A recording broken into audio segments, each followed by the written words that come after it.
Hello everyone, welcome. I am RxOliver and these are my friends, and today we're playing Fate. This is Legends Never Retire. Fate is a system I've not played in about 15 years, so I'm very excited for this one. Thank you, Bradley. So I'm here with an amazing cast and crew tonight. We'll go clockwise round the screen. First, I'm RxOliver. If you're watching on Chris's Twitch, thank you for tuning in. Check out my YouTube channel, RxOliver.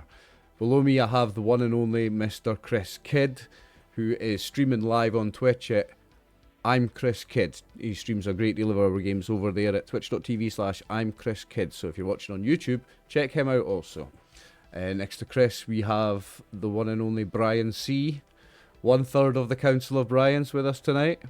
And going round the clock we have the other of the 2/3 of the Brian's collective, Mr. Lagmonster, and the one and only Martin. Hello. And finally we have the Games Master that's bringing us Fate, so thank you very much for this, Bradley. You're very welcome.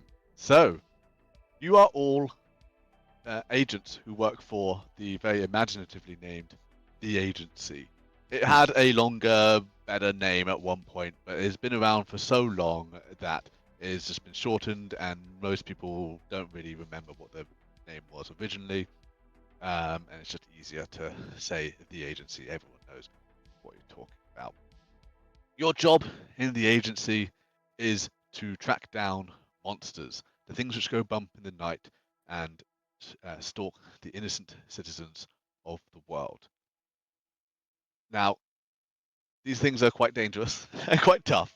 So, rather than go in kind of fully unprepared, the agency has collected various relics of heroes from across history, and the agents are able to don these relics and channel the heroic spirits of the people who once owned these relics to make it much more of a fair fight with the monsters which stalk the night. Now, you five have been brought into the director's office, which we see here, and they have sat you all down. You understand, for some kind of briefing, and after which you will go and select your relics to work with. But for now, you are in your fairly inconspicuous, a conspicuous agent look. Like that person definitely works like the CIA or the FBI or whatever. But also you wouldn't be able to necessarily describe them very well because they're kind of unassuming, I guess, is perhaps what I'm.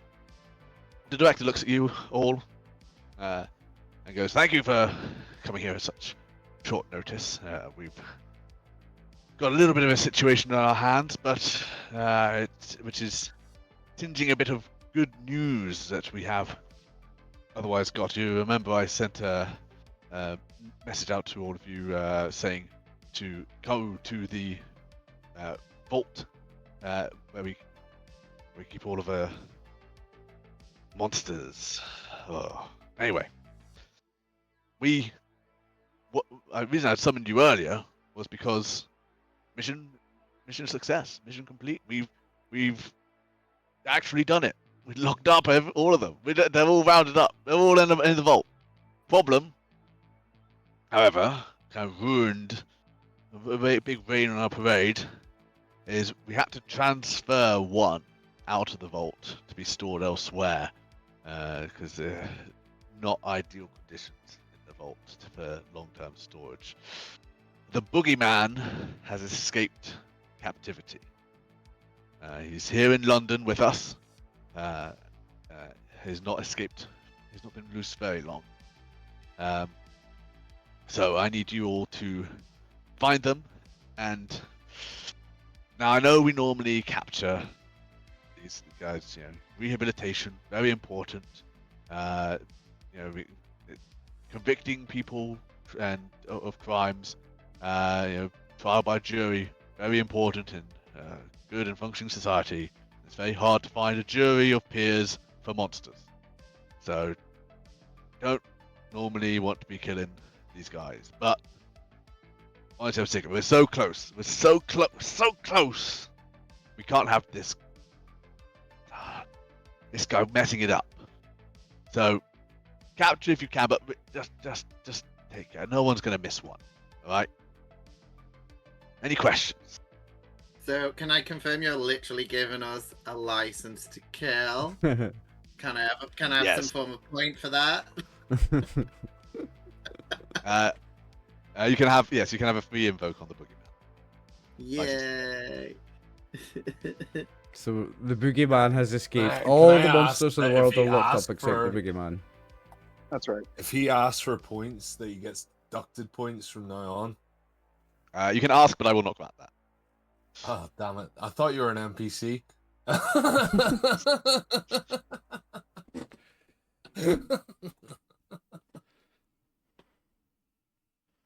So the Boogeyman, eh? Yes, the mission is straightforward. Find, kill the Boogeyman, and get over to the vault with the rest of us so that we can celebrate a mission, let's say lifelong mission. We've literally been around for thousands of years, many lifetimes of missions. Well done, and complete. Right, I will leave you all to it. He presses a button, a wall slides open to the relic vault, and I will see you very soon. And you guys progress into the relic vault to don your relics. We have, of course, as Martin has alluded to, the Walter PPK of James Bond, as is picked up. The agency suit is replaced with a very similar agency suit of James Bond, gadgeteer and secret agent of the group. Merlin's staff is picked up by our own Brian, transforming them into a powerful wizard, sorcerer, mage of much renown. Odysseus's bow confers the spirit of Odysseus to Chris here, a cunning and sharp wit, sharp tongue, and not too bad with the bow either. Oliver collects the jacket of Santa Claus, a very buff and muscular Santa Claus, who is able to deliver all their toys on Christmas Day because they can teleport all over the place. They have a couple other tricks up their sleeve as well. And finally, Lag Monster's character goes for the helmet of Lancelot, which they normally don before a mission, to find it missing. And looking around which is a little bit concerning, but maybe another agent is using it for some reason. Looking around for a another relic of kind of similar character archetype. Their eyes rest on the sword and the stone, which many have tried to pull out, but it has not yielded. Even if you've tried it before, it's not yielded before. It contains the spirit of King Arthur, and has not let anyone would it. But you have a hunch, and go and pull on the sword, and it comes out easily.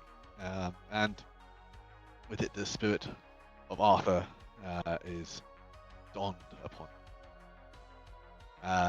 You have armed yourself. You're suited and booted, and you get Martin, James Bond, get a signal in your ear. You hear over the radio, over a scanner, that the what are they called? The transport police. They just called the transport police in London. Sure, that's what they call it now. Transport police have identified some commotion on the platforms of nearby of the tube station, which serves The agency doesn't says all London. This is just your closest tube station. But they are reporting a commotion and requesting people to assist.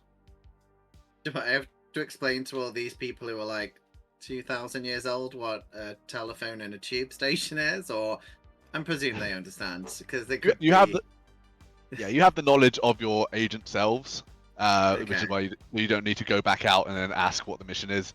You already know what the Yeah. mission is. But you also have the knowledge of your hero spirits. Sweet. That would have been fun to explain. My character's gotten really into the. He's been playing obviously using Santa's spirit for a long time as a member of the agency because he's kind of taken on part of the personality of Santa. He lives in the North Pole.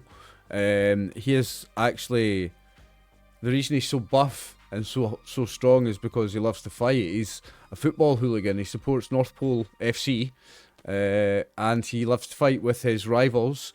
North Pole United, he loves to fight with their fans, and all their fans are polar bears. So that's why he's so tough, because he fights with polar bears for fun. Awesome. And your Santa team Shithouse is his made full name. Entirely out of penguins. His full name's Santa Shithouse, because he's built like a brick shithouse, and he loves a scrap. He's a football hooligan. Awesome. NPFC. Gonna try not make any jokes about Santa and kids, but I'm promising nothing. Right. I don't believe you. Yeah, you're going to. Yeah, 100% you're going to. I do not believe that for a second. Yep. Alright. Is there anything you wish to do before heading into the London Underground, or are you making way post haste? Given my flair for command and authority, I'm going to give everyone their speech to get going on this, and I'm going to remind everybody that Disco has died, and so this boogeyman must go down.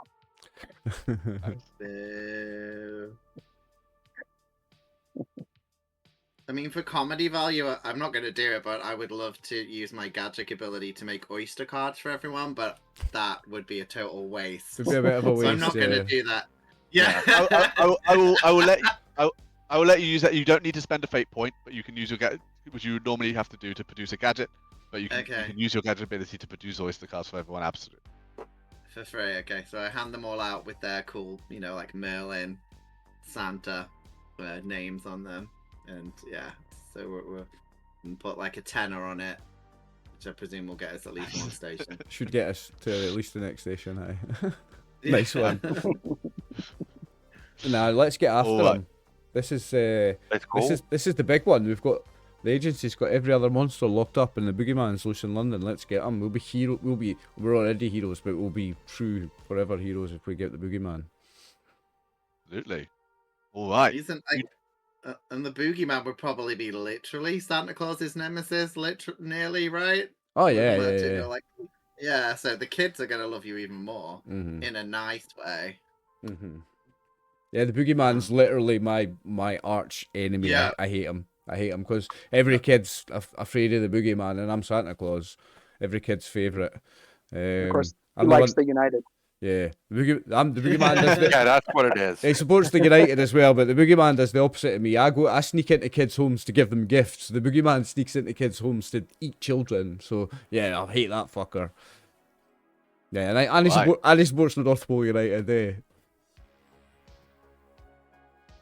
Let's get him. Dash down into the underground.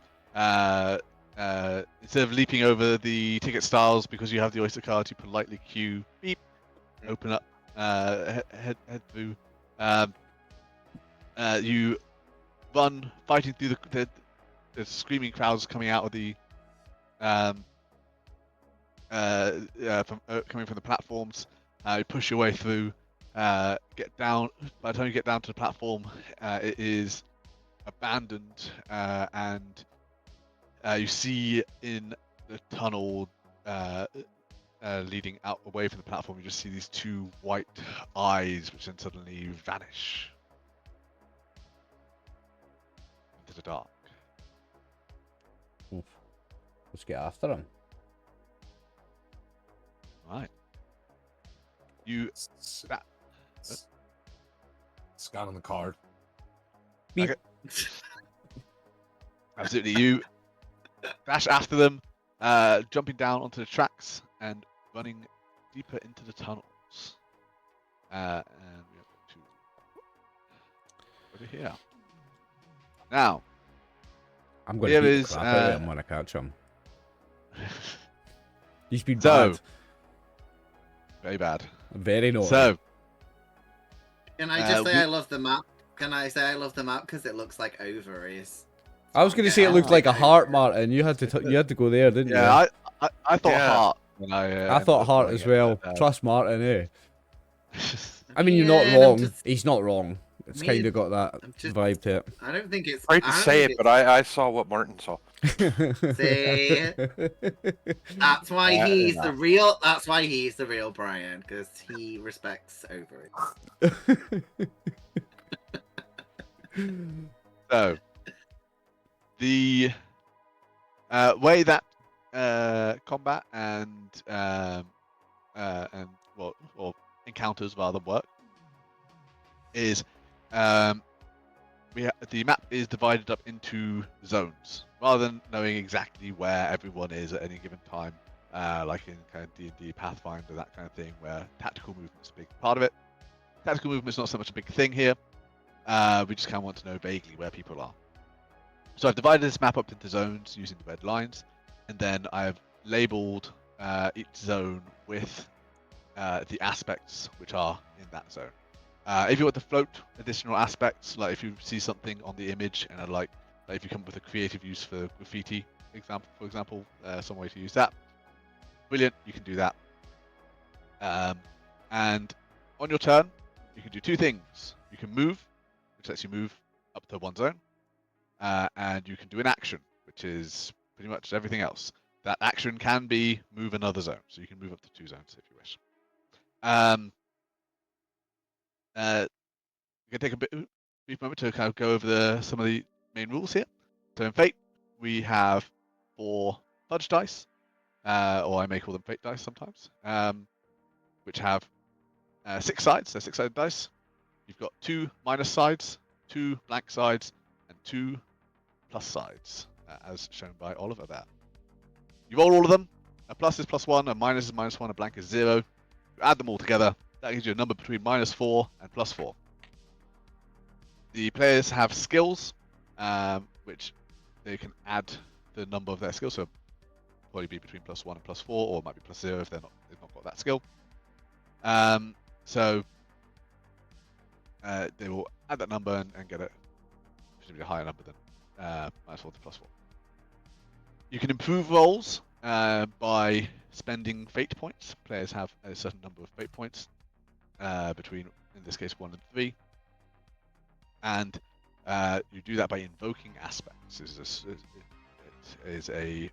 game rewards creativity and storytelling more than tactical movement and that kind of thing. So any of these aspects, players can spend a fate point to invoke, and if they invoke that aspect, then they can get a +2 to the roll, which is mathematically favorable if they've rolled -2 or higher.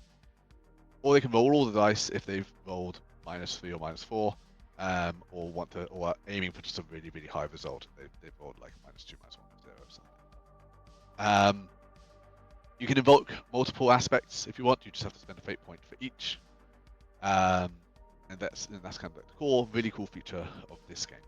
Which you're rolling dice against a target, and you can spend fate points to invoke aspects. There's aspects in the environment. The players have aspects on their person, which is like personality traits and stuff. Enemies may have aspects. You can spend your action to study an enemy and learn what some of their aspects might be, like maybe like low self-esteem, or it might be like drunk or something like that. A weak spot, that kind of thing, which you can exploit. Last thing to mention, you can instead, when you're on your turn, as an action, instead of doing something like an attack, you can create an advantage, which creates an aspect on someone. Say you push them to knock them off balance, or you throw your glass of water in their face, or something like that. You distract them in some way, and that creates a new aspect so be off balance or wet face as examples. And that aspect can be invoked for free without spending a fate point by anyone who cares to do that. So you can help your friends out with that, or you can set yourself up for a turn later. But people need to explain how they're using that. Like, you can't knock someone off balance and then someone's going to go, okay, I'm now going to try and get them into my pyramid scheme. Like off balance isn't going to help with that. You've got to explain how it's working. So, you guys are all coming in on the right hand side. So I'm just going to pop you guys all down. Like, it doesn't matter where in this zone you are for the purposes of like movement and stuff. You are everywhere in the zone at once. Doesn't matter where you are. Like, whatever narratively suits the story. Like, if you want to hit someone's head into the wall here, then you're near the wall. If you're looking to like push someone into the next zone, then you're at the border of the zone. Like, that's all. You can be kind of, wherever the narrative needs you to be in a zone, that is where you are. The Boogeyman, who I shall throw up for you up here, is in this zone in the middle, which is the staircase going up towards the top. Now, sorry, what was that? I was going to suggest that we have a couple of people that are primarily ranged. That ventilation shaft catwalk would be a great place for them to be if there was a way for us to get them up there. Yeah, and so that you can use the aspect like height advantage would be an aspect. I can help somebody get up there really fast with one of my skills, by the way. If somebody wants to be there, I can get them there like really fast. So let me just quickly check. So we've got athletics. So I should have done this beforehand. Apologies. I should have checked what everyone's athletics was, because you don't roll for initiative. Initiative is just based off of your skill.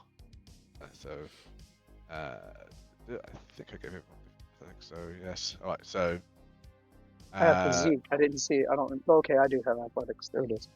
Yeah. So the turn order is Merlin goes first because Merlin can see the future, and Merlin always goes first.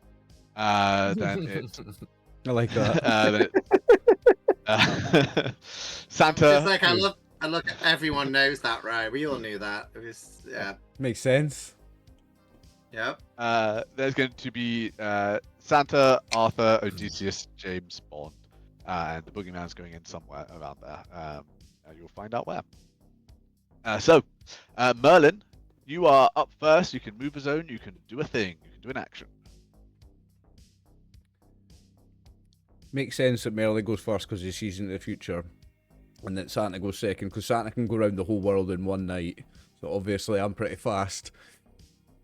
I mean, not to like dismiss all your Santa skills, but Santa's only cool for like one day of the year. I mean, the rest of the year, I think he just doesn't do shit. That's why he became a football hooligan. What, for the other 364 days? For 10 months of the year. He takes 2 months off in the summer.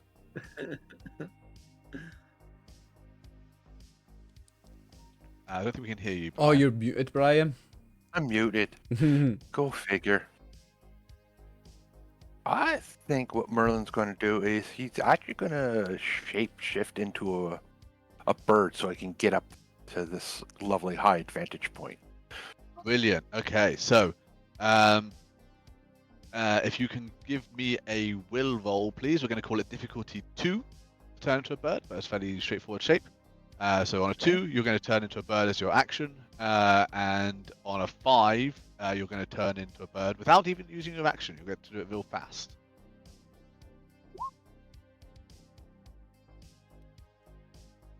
So that's a 3. So you can keep that and have it be your action, or if you've got an aspect you want to invoke, you could invoke that. You can invoke that and bring that up to a 5, and still have an action if you wish.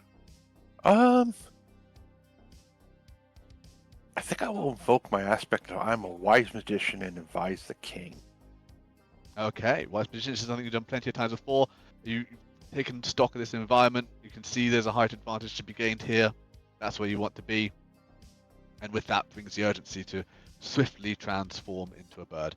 You gain what bird are you transforming into? Hawk. A hawk. Brilliant. You gain an aspect called hawk, so that's another thing you can invoke against if you wish. And in this map, a lot of the zone changes are to do with height. So I'm going to say that you treat every zone as adjacent to every zone. So when you move, you can just move into any zone because it's quite a height-based map. This one. So you can move into any zone for free because you can move once on your turn, and then you've still got an action as well.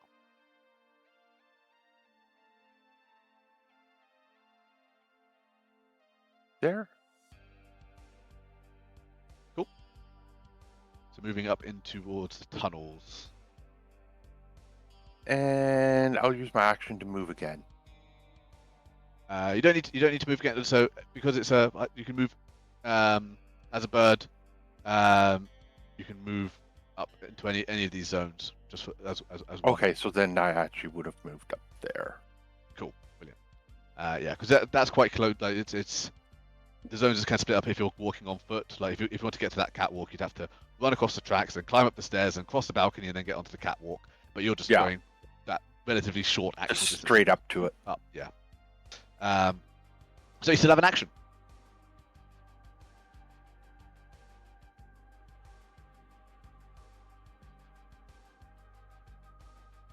Okay. Fireball. Oh, I wish. Actually, I'm going to invoke my weather control to form a sort of like dust devil or mini tornado to start whipping these discarded tools around, battering him. Ooh, Brilliant. Okay. Ooh. So if you can, so give me a will roll. Again, difficulty 2. To Excuse me. What's your Thank you. invoke to call up a dust devil whirlwind. Type thing.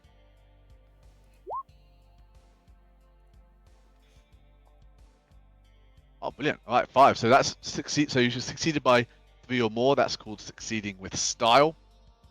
So, what I'm going to say is Flap your wings.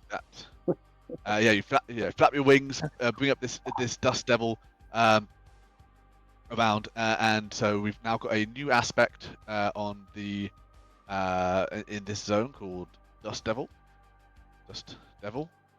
And I'm going to put a plus next to it because with your succeeding with style, there's a free invoke on this Dust Devil. So anyone who wants to use the Dust Devil to assist them, you can do so for the first time anyone does that, they can do so for free without spending a fate point. Brilliant. That brings us to Santa.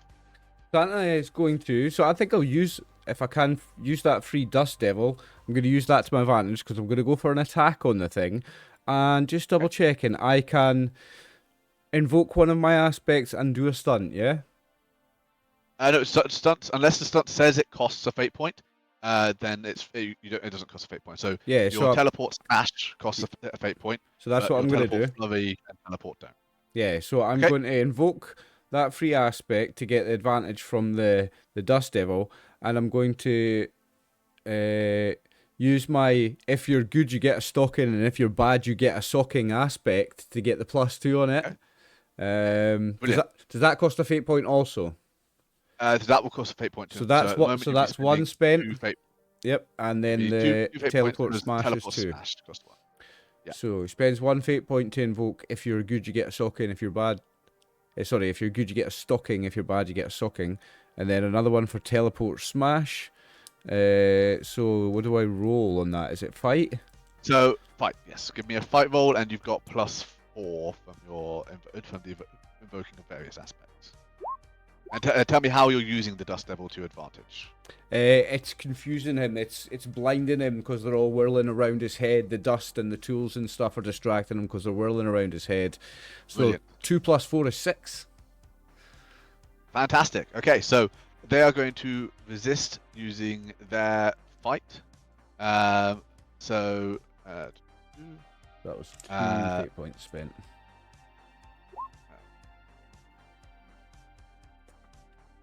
Okay, brilliant. So they've got a bonus on top of that. So they've got a fight of 5. So their total there is 2, which means you beat them by 4. So now's a great time to go over how damage works, because damage has happened. So it seems like a good time to mention that. If you have a look at your sheet, you will see that you've got some boxes under your skills called stress, and you've got some boxes on the right called consequences. So stress is temporary damage. So physical stress is like getting mildly bruised, beaten up, but also like it's getting physically exhausted. A bit of abstract measure of luck as well and stuff like that.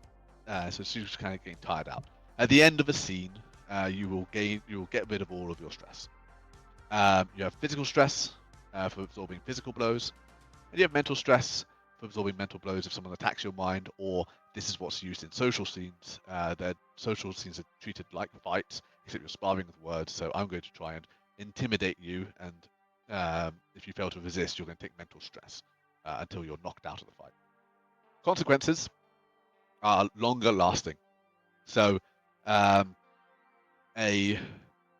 mild consequence might be something like a twisted ankle, or like a bruised ego, something like that. Consequences are not differentiated into mental or physical. They're just always they're either one. Moderate one is a something which is going to last a bit longer, take a bit of time to heal. That would be like a fractured bone, broken leg, that kind of thing. And then severe is something which is going to take a lot to recover from. It's going to last like quite a lot, like getting disemboweled or something like that, or having like an eye cut out, that kind of thing. Like requires a lot of attention. So with treatment, which we'll go over later, or I might just roll behind the scenes when we take breaks. Your mild consequences will have a chance to go away between scenes. Your moderates would normally go away at the end of kind of between sessions. I'm going to treat the halfway point of this as a point I've got in mind, which I'm going to treat as a break between sessions. So your moderate will go away later, and then severe is not going to go away this session. So you've done 4 damage, except you're using teleport smash, which increases the damage by 2. So it does, yeah. So you're dealing 6 damage. So if you were taking 6 damage, you have to cross off stress and consequence boxes equal to 6 or more. So if you cross off your first stress box, physical, that's 1. Your second one is 2, so they increase in value. And then your 3 third is one 6. is 3. So, and then 4 so is 10. If you no, it's just 1, 2, 3, 4. But if you crossed off, if you took 6 damage, you could cross off boxes 1, 2, and 3 to get rid of all of that damage. Or if you took 4 and 2. Yeah, or 4 and 2 if you have a 4 box available. You can mix match it like that. The consequences: mild is 2, stress. Moderate is 4. Severe is 6. So you could just take a severe consequence if you wanted to, or you probably wouldn't want to because it's going to stick around. Or if you don't have any stress boxes to tick, you're going to have to take consequences instead. Generally, fill up your stress before you take consequences is absolutely what you should do, because the stress goes away immediately and consequences don't. So I've got to soak a bunch of damage, which I've marked on the Boogeyman here. So you come in, there's these tools flying around. He turns around and suddenly Santa's behind him, comes in, wallop! You've been very naughty, bang! And he crashes into the stairs with a loud clang. Does not seem to have been injured, so they've only taken stress. They have not become injured from that. But that was a big hit, absolutely. And Santa is in this zone. I'm going to pop you up here, because there's a lot of... Actually, if I put you here, that makes a bit of sense. But they say you're everywhere and nowhere in the zone. I'm Santa. I'm omnipresent. Exactly. Right. It's the Boogeyman's turn. The Boogeyman is going to say to you, oh, I think that you'll be quite surprised by what I've been up to. And is going to go ahead and and try to attack you. He's going to bring his claws out and strike out. So you can defend with, I believe it's athletics to defend against a melee attack. Also, I'll say, I already know what you've been up to. I know if you've been naughty or nice. Brilliant. So what is it, athletics or fight to defend? Let me just quickly double check that so that I don't goof. There's fight, there's physique. So athletics, fight, physique. So athletics is like acrobatics, dodging, moving swiftly, that kind of thing. Physique is like your physical toughness and your build and stuff like that. Oh no, you can use athletics, catch-all skill for defense and physical combat. I want to roll in athletics if I can. And so you can use fight to defend against someone who's in melee with you and attacking you with fight. But if someone shoots you, you can't use fight to defend. It's athletics to defend, but you can use athletics for either melee or ranged. And can you invoke an aspect when someone attacks you? Absolutely. So I want to invoke an aspect in defense because he said you'd be quite surprised what I've been up to. One of my aspects is literally I can tell if you've been naughty or nice. So I'm going to like, I already know. And then I'm going to say exactly what he's been up to. And he's going to be... I think unfortunately you spent all your fate points on your turn. No, I've got one less, don't I? I thought I spent 2. You spent one on using your teleport smash, one on... one on the aspect. One on the Dust Devil and... the Dust Devil was the... The Dust Devil was That was the free one. That was a free aspect. The second one was the stocking one. Okay. So I've got one left. Stocking. That's... So it was one for teleport smash and one for stocking. So I have one left. So I can use this. You only have 2. I only start with 2. You're right. I thought I started with 3. I know. Yeah, shit. My bad. I thought I had 3. That's the problem. Never mind. That's alright. Okay, so give us an athletics roll, and I will roll again their fight.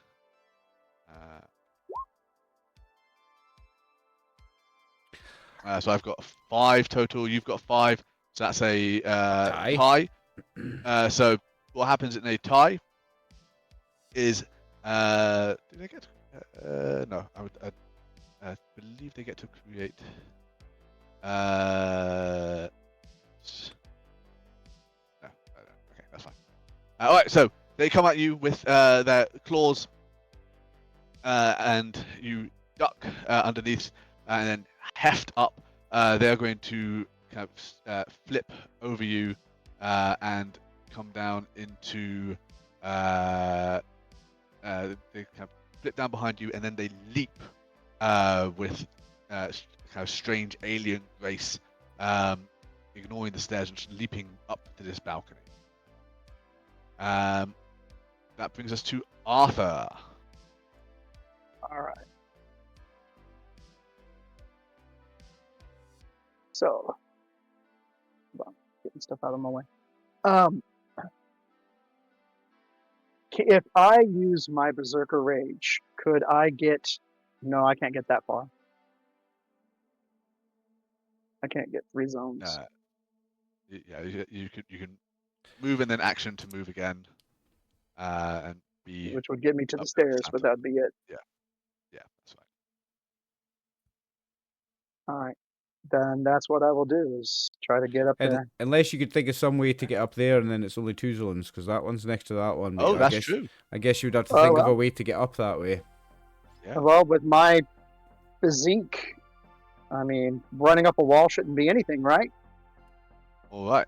It'd be. I think it's especially if I invoke my. Do you think is that athletics? Okay. Well, and if I invoke my Berserker Rage to get up there? Absolutely. Yes, you can invoke your Berserker Rage. You and try to run up that wall and get up to that balcony. Give me a. I'm going to call this difficulty. I think this is quite tricky, so I think we'll call this difficulty 3. Okay. So, and I have a 2 modifier for the. Yeah, for invoking you get a +2. Okay. Let's go. 2. There we go. Submit. There we go. Oi, nice, nice. Awesome, succeeding Very with nice. style. So, Wow.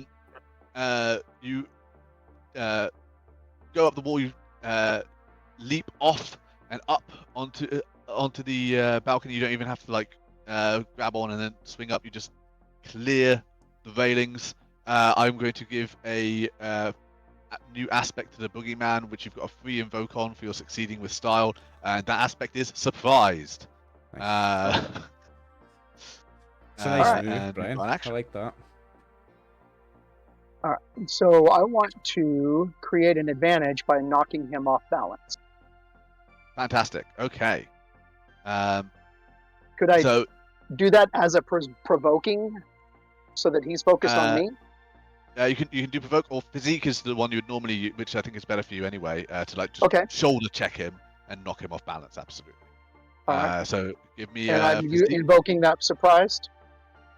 You can invoke the surprise if you want, or you can leave. Actually, you can roll first and invoke afterwards if you want. So you can decide after. Okay. All right. So they're going to. Yeah, I'm gonna go ahead and throw in the extra 2. Yeah. So yeah, they are. Well, so. Oh no, that was a 1. You get to see what they got first, so you're right. Oh, okay. So yeah, so Oh, you've already beaten them. So. Okay. Then I'll leave it open for the next person then. Brilliant. Okay, so let me put some text out. I will put the text for the bad guy in a different color so we know it's not an environmental aspect. But we've got surprised. Oh, blue is a bit hard to see. Surprised and off balance. And I'm pluses. So we know that. Let's choose a slightly more visible color. Let's do pink. Oh. Awesome. So, we now So have if it's some if it's got the plus symbol, does that mean it's there to be invoked? used. There It's to be you got free used, invoke. Yeah, free invokes on those. Brilliant. Odysseus, it is your turn. I was gonna try and talk him into thinking that these guys are trying to capture me, and then he was on my side, and he needed to come with me as quickly as possible. Do you think that'll still work, even though the rest of these guys have beat him up a wee bit? You are a renowned trickster and manipulator. You are. If anyone can do it, it's Odysseus. That's what I'll say. So. Well, so that's what I'm going to attempt to do. I'm going to try and say to him, "Hey, I'm on your side. We got to get out of here quickly. Follow me. These guys are trying to capture us both." Okay, brilliant. Give me a deceive roll. I'm going to call it difficulty 2. Oh, okay, 5 cool, though. brilliant. Succeeding with style, brilliant. So we're going to call this creating an advantage. How so many we're do you have going to beat it by to succeed with style? Is it 3? 3. Yeah, I thought it was 4. Thank you. So we're going to call that aspect fooled, and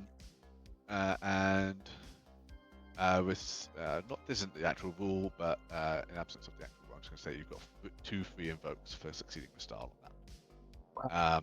Yay! Nice, Chris. Hit him with that right. razzle dazzle. And you can move if you like as well. I don't know if you want to stay in this zone.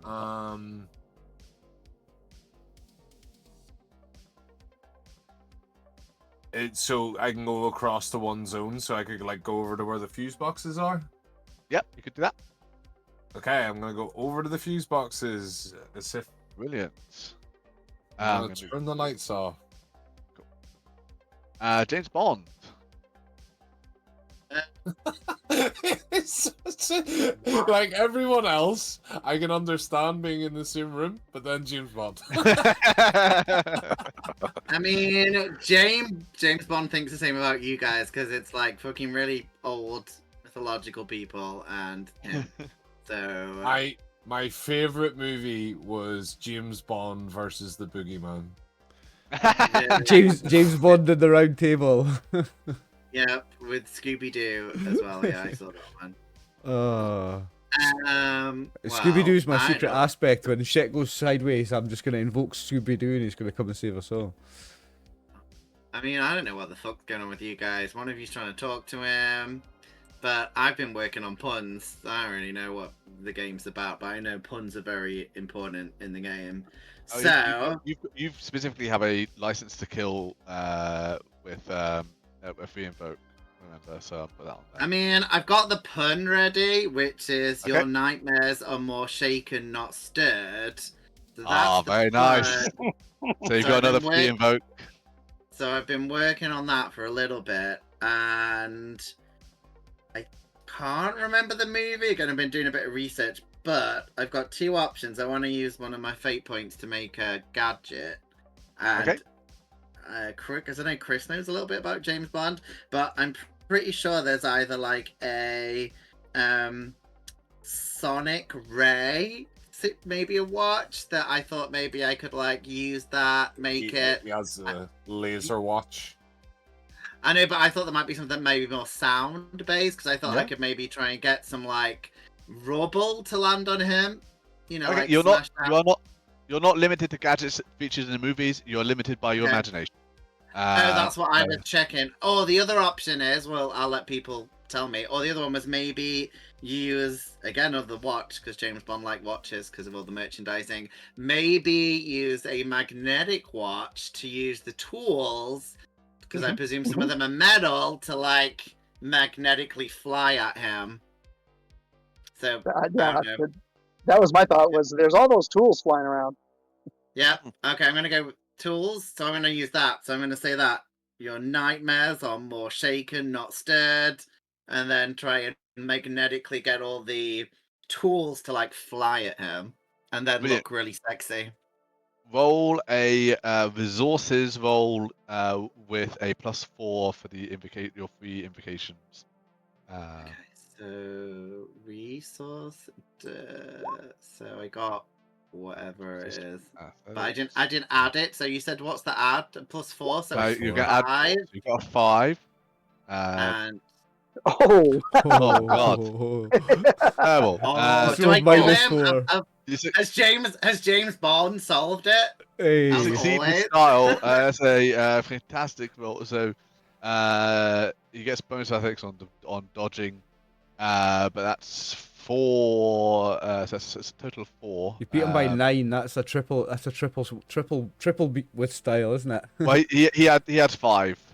So you beat him by 4. could we throw in the off balance and fool? sorry. I thought he had rolled -4. He's rolled Yes. -4, but his modifier. But his skill is a 5. Okay, so he's rolled right. Yeah. He's rolled 1, so it was 5 versus 1. Got you. Sorry. Yeah, you can at this point if you want to invoke off balance or surprised. Probably that you could invoke those to do more damage if you wish. You should do that. Yeah, those are Yeah. free. So that's free. So and do I need to take a fate point off, right? Because I've used that to make the gadget. Yes, you have. Right. Yes. Can I reuse the gadget, or is it like Yes, you have that throw gadget. away? Now. So I You now have have that a magnetic watch. Okay, cool. Yeah.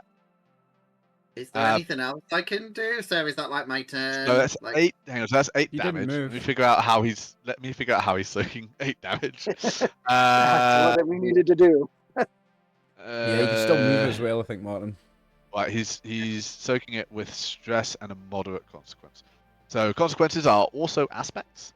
So I'm going to say he's got a new aspect, which is embedded sharp tools. He's got a bunch of screwdrivers and spanners and stuff sticking out of him. All this volley of tools comes in, pins him in various places. He hits the back wall, kind of bounces off of it like rubber, and is going to use an ability he's got when he gets hit real hard to move zones, and he's going to fancy his odds better over here with Merlin, and he's going to move it. Okay, he kind of bounces, ricochets down, and it looks like he's going to fall, but his weird alien stretchy arm comes up, grabs the underside of the walkway, and he claws his way up. And it's you suspect that normally he would be able to do this quite gracefully, but it seems kind of more desperate, like, oh god, like pulling himself up on this catwalk because he's got a whole bunch of tools embedded in him. So now he's got a extra aspect on him there from that stress, from you just had to take to soak that stress. Fantastic. And you can move zones if you want, Martin. Okay. I mean, I'm guessing if I go on the electrified rails, I might get killed. You're currently electrified. You're around the electrified rails at the moment, so that's just something in the zone which you Something can you can use to your use. advantage if you want. Oh, so they're not like dangerous. They're Not just like shocking you all the time, no. Okay. I mean, I saw that video at high school where you're not supposed to, like, step on the tracks. Don't touch the third rail. Don't touch the That's third what rail. I see. Yeah, exactly. I'd learned stuff. I only got shocked 3 times. So, or the first time's for fun. Well, so, true. Same with the And then electric the second- fences. The first time's curiosity, second time's fun. and then you're like, no, probably. Third time's the lesson, yeah. Yeah. So, I mean, I might just mosey on, I guess, towards Santa a bit if I can. So I'm in this part of the ovaries. Yeah, kind of next to Santa, just hanging out. And just for the science heads watching this YouTube video, could you explain what part of the ovaries that is? Yeah, thanks, Martin. I think for a lot of the people watching, the ovaries are in something called a woman, and anyone watching this will not know what that is. Yeah, thanks, Martin. I was gonna say, Chris, thanks for handing it to the ovary expert of the team. Not in all women, but yes. Yeah, I mean, right. most women, yeah. I bet. And to answer Chris's question as well for the science audience, fallopian tubes. Anyway, so we are back to Merlin, and I'm going to teach you all about a different part of the system, which is called compels. So, on your aspects, either the aspects in the environment, or more commonly the aspects on your person, especially consequences, I can do what's called a compel, where I will pose I will say, I think something bad's going to happen because of this aspect, and you can either say yes, I agree, at which point you get a fate point, which you can spend later to your heart's content, or you can say no, I don't want that to happen, and you can spend a fate point to refuse the compel. So in this case, it's a little harsh picking on Brian here as Merlin, because he's not got any fate points to spend, so we're not demonstrating this mechanic terribly well. But I'm going to. It's not really one aspect. I'm kind of gluing a few aspects together here. We've got precarious catwalk, we've got ventilation shafts, and we've got technophobic on Merlin. So, what I'm going to say is that as the my compel is that the Boogeyman comes and climbs up, and the precarious catwalk kind of shudders and lurches somewhat, and Merlin, to avoid falling, flap up, but not knowing about ventilation shafts because they weren't really a thing, get kind of almost sucked in. You're not sucked in and made into a hawk soup, but you are harried. So I'm going to put a aspect on you called harried, with a free compel on it, as you're it's a little bit frantic and a little bit all sorts of things going on, but you gain a fate point which you can however you wish. And it's your turn. What we'd like to do? Well, this is just fun.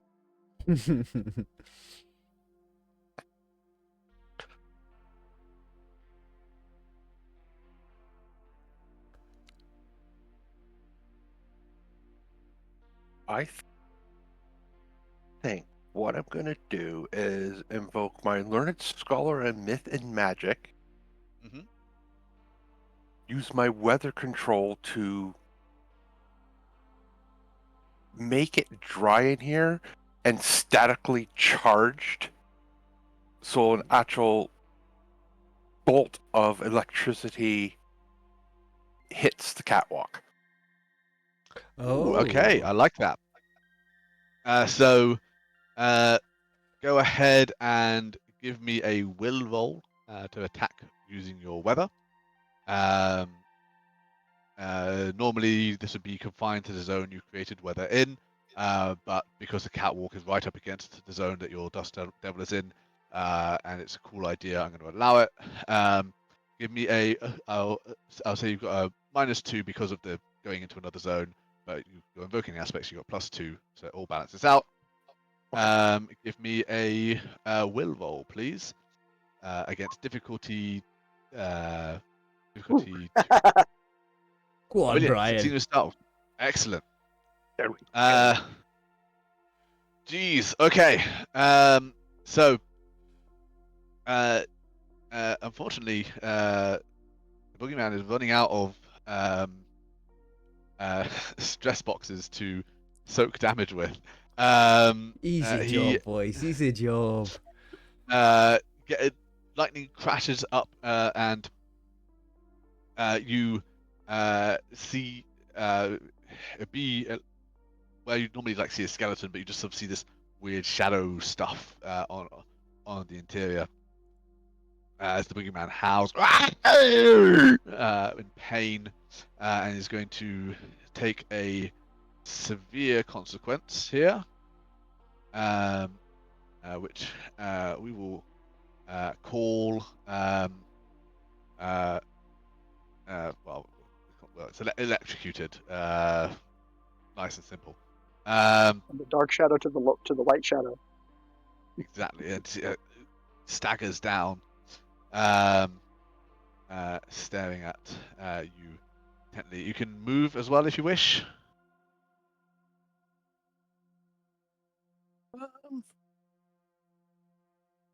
We'll just move over one. Cool. Brilliant. Santa, it is your turn. Okay, so And I'm going to compel you as well because I see you out of fate points, and might be kind of like a good opportunity to gain some fate points because I'm sure you want to do some cool things with those. Actually, no, I can't think of anything good. So narratively, it doesn't fit. So rather than force something weird, I'm just going to say I'll save compelling you for later. Okay, so what would you like to do? Well, I don't have any fate points, so it's just going to be a regular attack. So just going to be a move and attack, I think. So one zone to move up next to him, right? Yeah. So because of where the zone boundary is, it's going to be a bit of a jump there. But like with I can teleport. So teleporting is let me have a look at the flurry. Teleport flurry. Flurry's attacking multiple people, I think.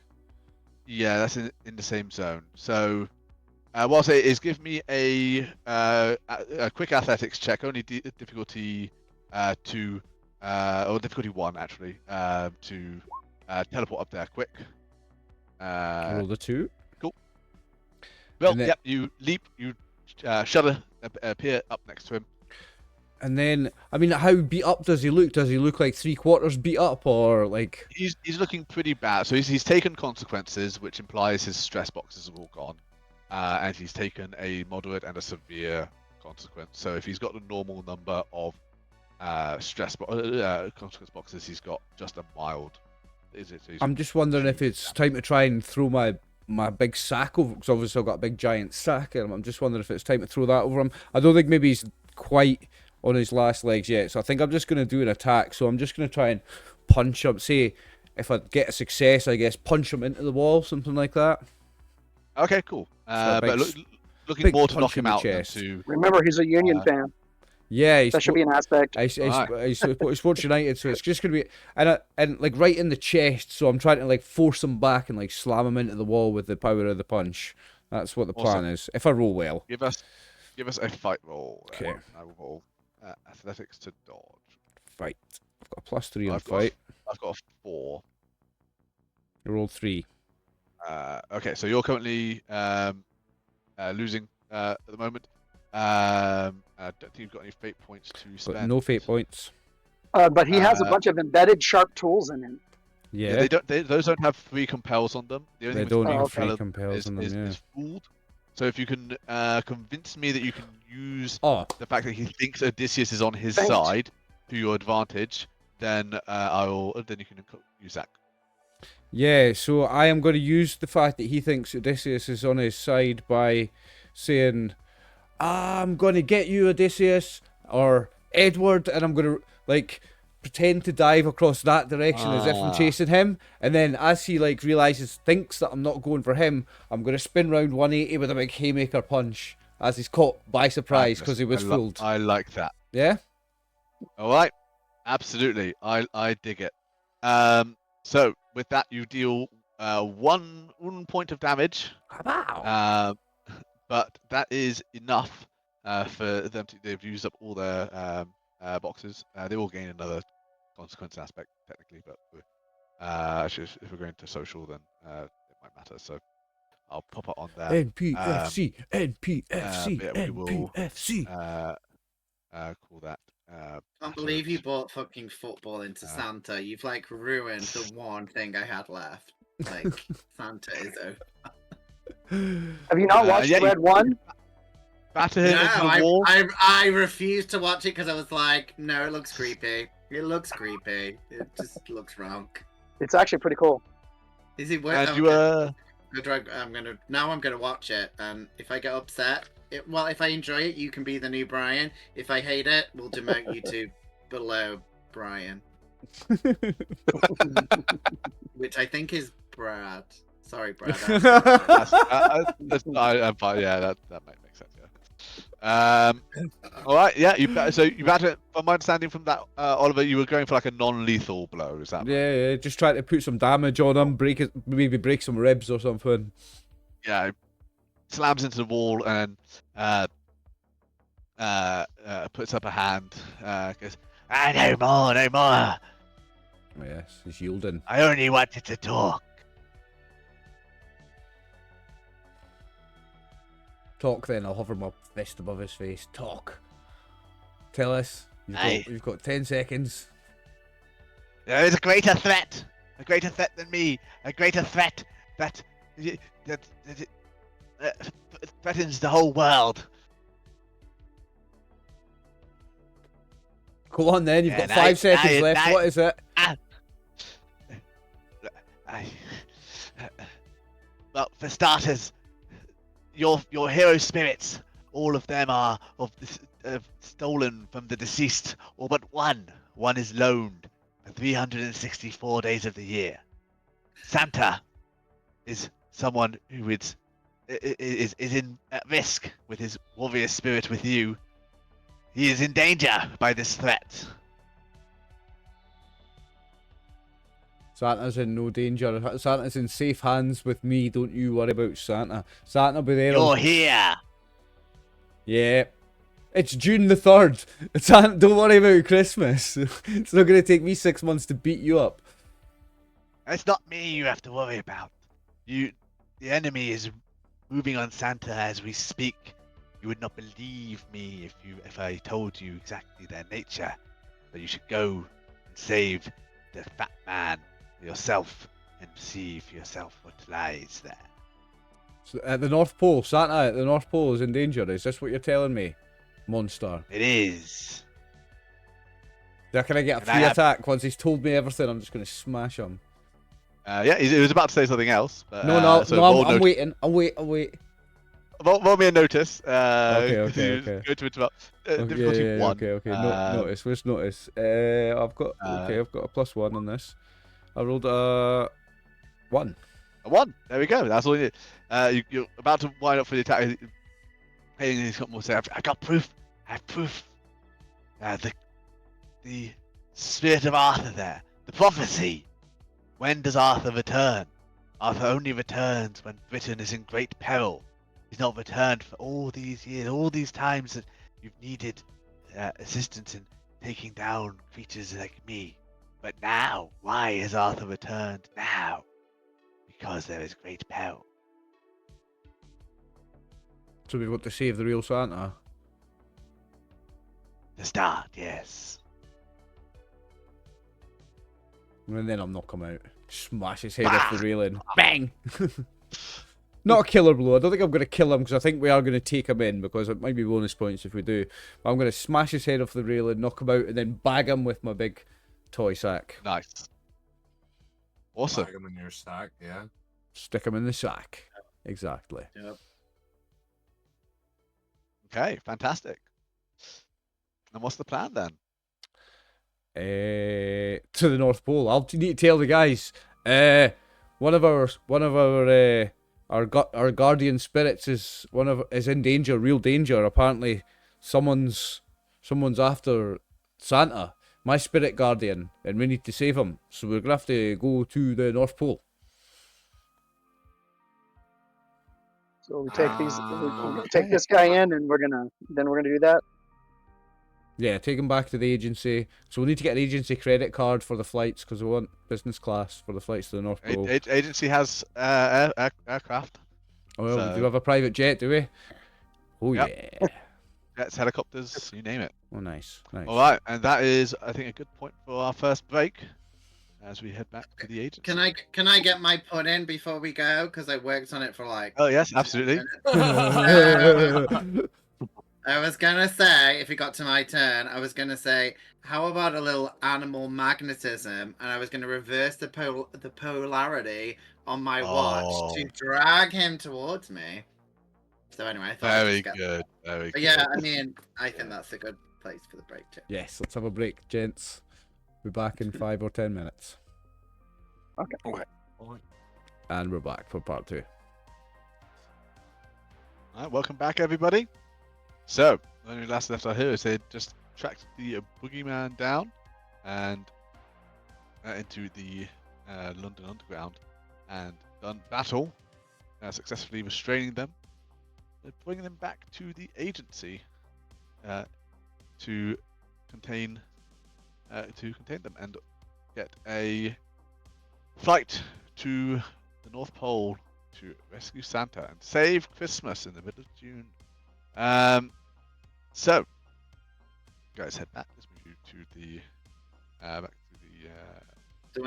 Do I need to explain to these 2,000-year-old people about global warming and shit, or like you said, they probably know about this because of them being combined spirits and shit? Yeah, right? combine. They have a know of it. They know about yeah. But can you explain? But can you explain to me, Martin? Are we going to the pole with the penguins or to the one with no penguins? Penguins. Penguins pole, not the because I know they're racist. One of the poles doesn't let penguins in. Yeah. Okay, we're going the penguin one. Penguins There's and no polar penguins. bears. There's no penguins in the North Pole. I thought, is it the South Pole that's got penguins, is it? It's South Pole that has the penguins. Polar bears though at the North Pole, eh? Yes. Yeah. You got So polar bears. that's so no penguins, just polar bears. That's the best. Yeah, just the creatures that actually eat them. Okay. Oh well, they worked it out right. It's because there used to be penguins, but I fought them all because they support a different football team.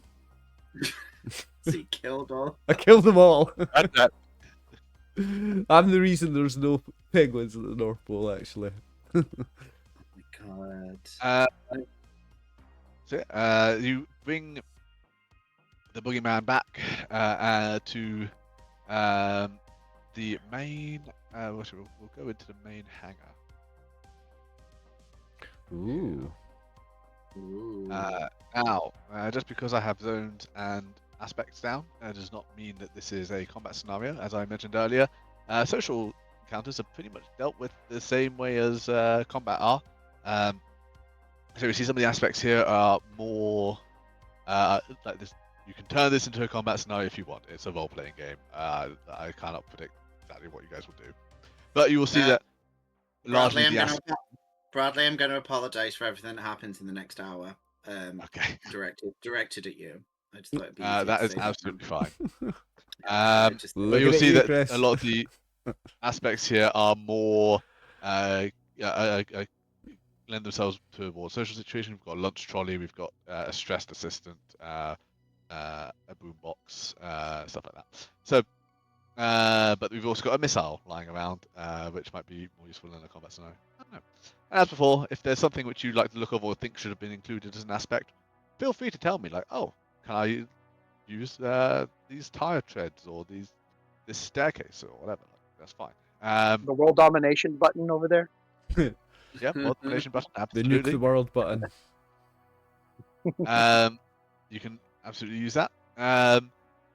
So you guys are coming in. I think you are coming in over on kind of the right hand side. I'm just going to pop down just Arthur for the time being, who will, until you guys split up, represent the whole party where they are. In this zone at the moment. Where the shipping containers are, it's not just there's conventional shipping containers, but there's also like monster grade shipping containers, which is where the Boogeyman would presumably need to be transported.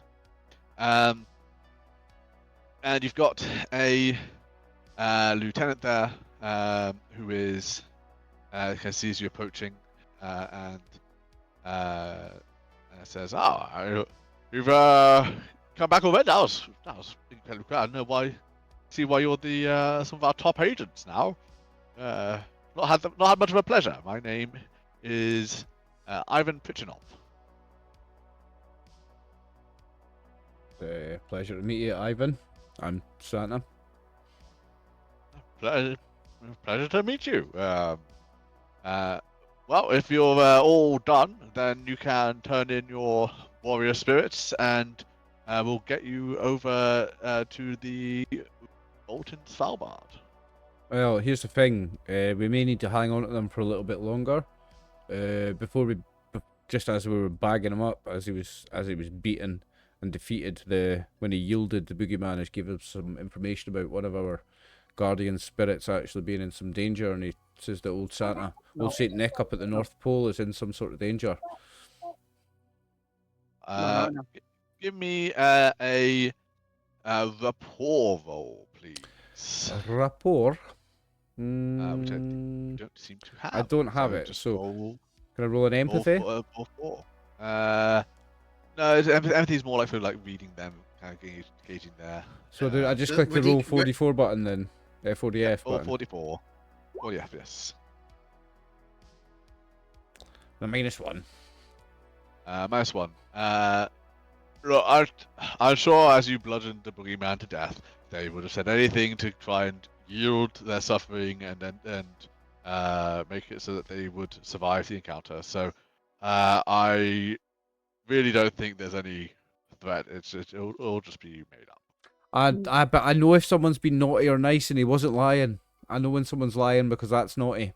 And and I know when someone's being naughty or when they were being nice, and he was being nice. He was telling the truth. I don't think he is lying.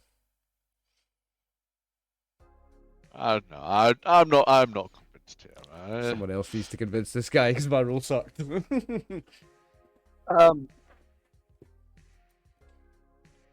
I'm going to command with the authority of a king, use my rapport to back up what Oliver is saying here. Okay, cool. So give me a rapport roll and get +2 for invoking your aspect. Okay.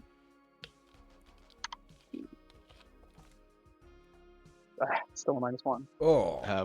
So is that after the +2 as well, or just? That's after the +2. That was a bad roll. So you technically you invoke after you see the roll, so you can.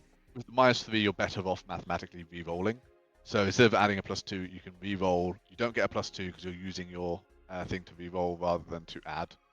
So if you give us another rapport roll, As a reroll. Uh, Okay. as a V1 server. There we go. That's a bit better. Sweet. There we go. Cool. So, with that, so they're going to take 1 point of mental stress here, because you've beaten the threshold by 1, and you stand up authoritatively. Goes, this man speaks the truth. Why are you questioning Santa of all people? It's stupid. And Bradley? Yeah. Is this a new scene and our fate points have refreshed? It's a new scene, but your fate points refresh normally every session. We're gonna have Okay. a point where I'm gonna treat it as a new session. Right, okay. Fate points don't refresh on scene; they refresh on session. Okay, so I still have 0. But yes, but let me see if there's a compel I can throw your way here, though. Yes. Okay, so I am going to. You've had a hard-fought fight here. And I'm going to compel you on your weakness for milk and cookies, because there are indeed some cookies on the lunch trolley. So I'm Now, gonna, so I'm gonna get distracted by them, I guess. yeah, as you're sort of like passing over, like, oh, someone else needs to talk to this guy. I was wondering, you're seeing the cookies elsewhere. Now I will let you decide what to do with the bag of Boogeyman. I think that's going to be cumbersome to eat cookies with, so I would like the Boogeyman to end up somewhere other than in your hands. But I will let you decide. Like, what are you going to do with the? No, so I'm just gonna like toss the Boogeyman. So I take the bag, and because with my great strength, I'll just like toss it aside. So he's gonna take a big thump and probably hurt as he lands. So I'm gonna be like, oh, someone else talk to this guy. He's not listening to me, and I'm gonna go off and enjoy some milk and cookies because I see them. All right. Brilliant. And gain yourself a fate point. Yes. Thank you. I have a fate point back. Can I go and talk to the nearest vaguely attractive female? Yes, absolutely. There's over in this. I mean, do you know what? Like that, just female identifying. She didn't have to be attractive. Just whatever. So there is a pilot leaning up against one of the jets with a coffee, looking fairly exhausted, but with the coffee, she's clearly got more to do with her day. Love it. She looks up towards you. Can you give me a either rapport or resources, depending on if you want to like impress with your smooth talking or impressed with your like obvious like kind of wealth and good like dress sense and that kind of thing. Say the pun first, or do you want the pun after? Because I've been working on one. You can do a pun. The aspect is I kill better when I make puns, and I know, as far as I'm aware, you're not trying to kill this person. No, so but I mean, maybe you can do a pun, absolutely. But I mean, it's not the greatest pun, but for any James Bond fans out there, the pun is, "Are there 2 Christmases this year? As I think I'm coming already." Now, I think that's pretty good because we've already got Santa, so I'm involving the Christmas.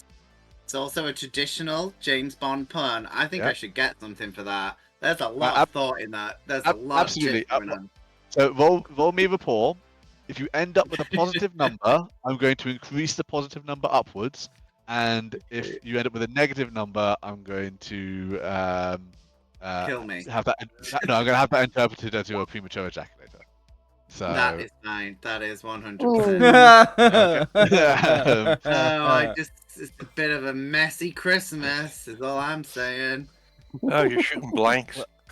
Yeah, just try and get my gun out to show her, but she doesn't care. He's having a white Christmas in his boxers.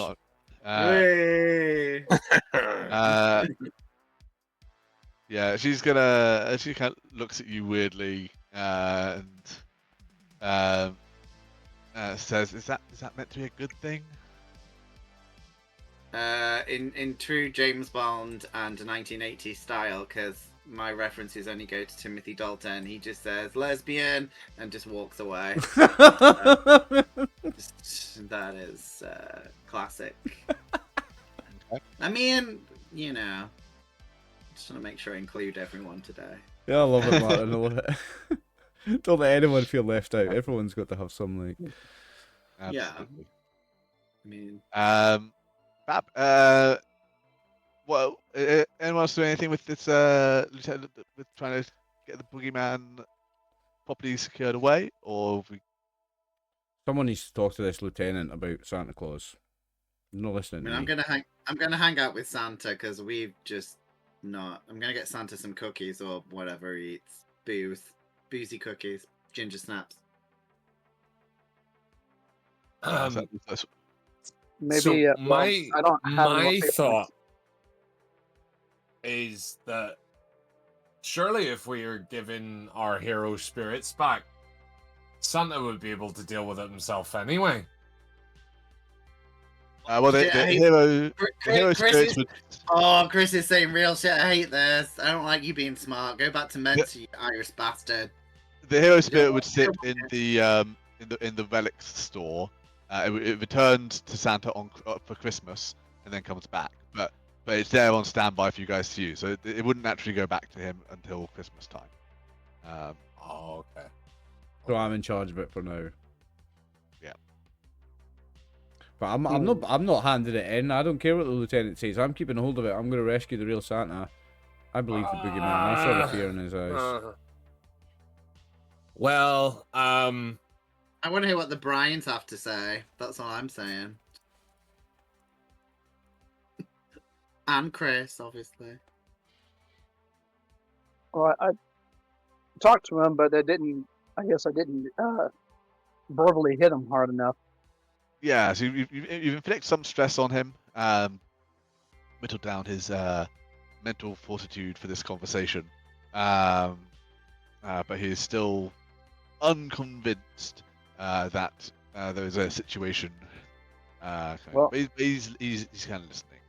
So maybe we should drag the argument over to the stuffy manager. Maybe. There we go. Okay. Yeah. Yeah, let's go to the stuffy manager and do it. Okay. I mean, I'm guessing is Odysseus the charismatic one out of our group? I mean, I don't know what everyone's stats are. Okay. I think so. Odysseus is has got the best talking skills. He's the paladin of the group. I'll push him forward. Yeah. Well, in true Karen fashion, we go. Let's talk to the man. Let's take this to the management. March over towards the management folk, and they look. They see you come approaching. And go. Wait, agents, fantastic. Oh, I think we see something exciting going on here. Your we meant to refer to my liege, maybe. No, that's not right. We're management. We're the superior ones here. What do you want? What's going on here? Re-explain it. Brilliant. All right, so explain. Okay, what's going on?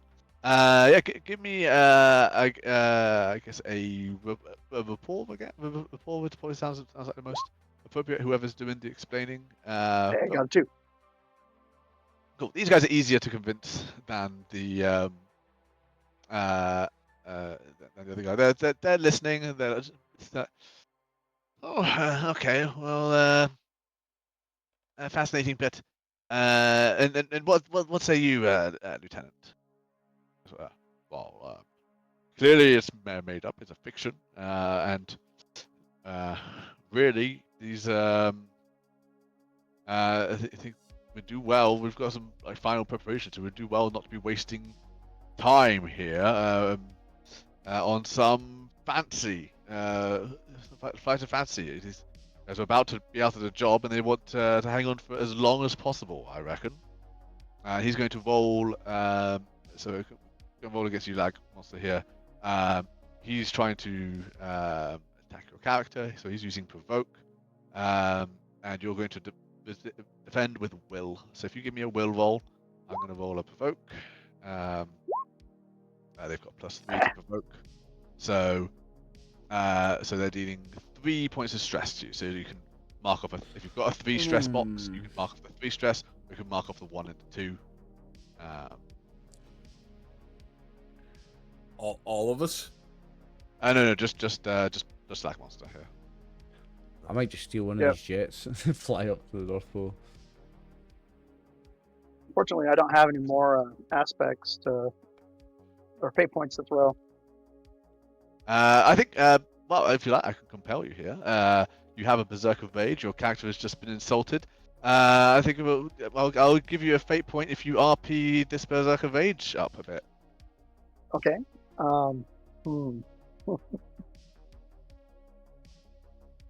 Just So- smash him. We're gonna steal a jet anyway. Yeah, I don't think that's going to work. But I'm going to definitely get more heated in the discussion. Start frothing We, at the mouth as you talk. Sorry. The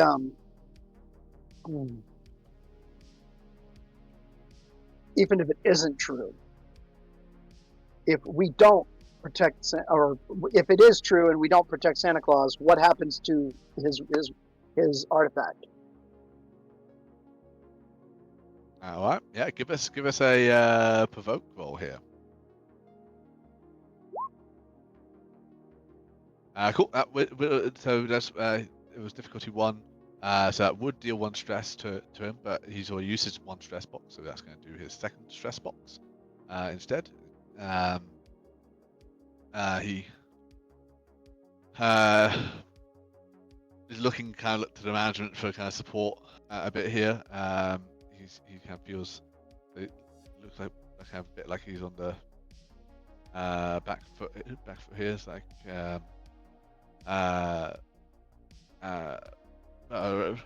weird. It's I don't know if we would. Pilots have just done job.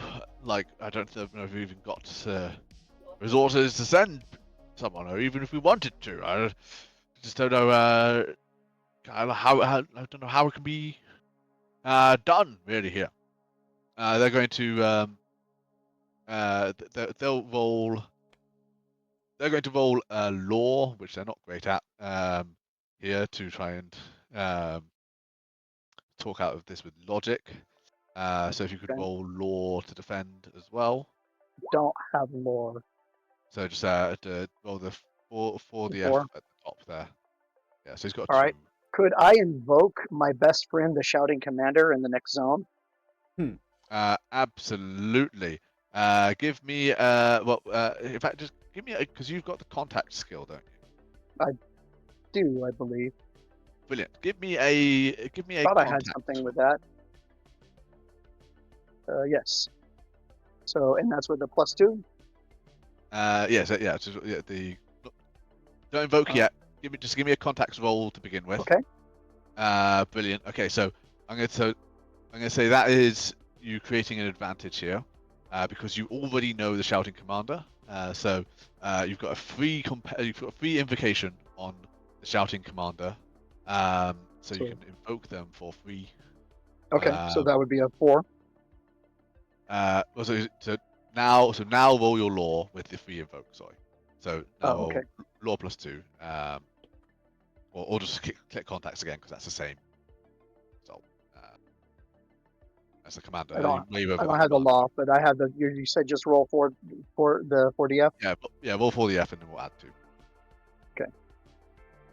Brilliant. So that is 2. a 2 versus 2. So that's a successful defend. As you start to kind of like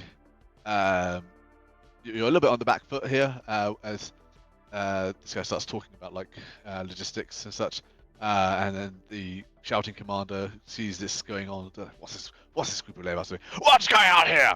I was just explaining about the lack of planes available. That's on that side of the hangar, you clod. Over here, we've got a bunch of vehicles ready to go. What is it you need here? Explain what we need. You need flying North. We got stuff for that. Absolutely. Give me give me a final provoke roll here. You can invoke if you wish on the. So you should have one fate point because you've not spent one on this commander. Give me a final provoke roll here. You Okay. just need to beat a 2. I got a 4. Brilliant. Come on. So the lieutenant now has used all his stress boxes, so has to mark a consequence box. So he's going to take a mild consequence because he succeeded by 2, and that mild consequence is going to be bruised ego, and that is enough for him to yield this to yield this sparring of words, and he goes, "Oh, get them what they need. We'll sort out the relics and things later. Just make sure you be quick and get to Svalbard right afterwards." But Aye, you get a vehicle there, and fly out. Brilliant. Can I Just bring the plate of cookies. You know, I'm bagging up the cookies. I bag up the cookies. I'm drinking a full thing of milk as I head onto the plane. Now, do we have a pilot? Did they give us a pilot, or will I need to use my piloting skills? You do not have a pilot. I would recommend James Bond drives, but you can have someone else drive if you wish. Well, James could do it, but I've also got some skill in flying because of the sled, you know. Yeah. So you can. Why don't you roll me a drive check? The sleigh, Oliver, sorry. To create an advantage for James Bond to use. Okay, yeah. So drive. I would say, like all great heists, we would be better having a dedicated pilot who's ready to get us the fuck out of there, needs be, rather than taking a member of our team who we want to bring with us. You know what I mean? So like, if we have to get out of there in a rush, and the jet like needs to like heat up and all the rest of it, you know, it's We not should have a pilot effective. there all the time. Yeah. Yeah. How are you going to secure that? Has anyone got like a good resources role or something where we can convince them to give us a pilot? I didn't notice anyone who was named. I've got one fate point. Oh, that's true. Yes. I would like to invoke. The lieutenant was named. But... I've got one fate point. I would like to invoke something, Bradley, if this is going to work. I would like to invoke. I know if you'd be naughty and know if you'd be nice, and whoever's in charge here, I'm going to go up to him and whisper him, I know you cheated on your wife. I know everything. I'm Santa Claus. And if you don't give us a plane with a pilot, I'm going to tell your wife. This is her here, isn't it? Yeah. And I'm going to show a picture of his wife on my phone. Cool. Roll me I'm Santa empathy. Claus. I'm Santa Claus. I With know a if you'd be plus naughty 2. or nice. Empathy +2. Yes. Or reroll if you're really bad. Oh, I will be re-rolling that. So reroll. Okay. 1. A 1. Okay. So you go up to the commanding officer around here, and go to whisper like I am not in sight. Yeah, I know you're nowhere near. or whatever. And you're thrown off because you're expecting cheated on their wife, or they've stolen the neighbor's lawnmower or something like that. Stole money from the company or something. Something like that, yeah.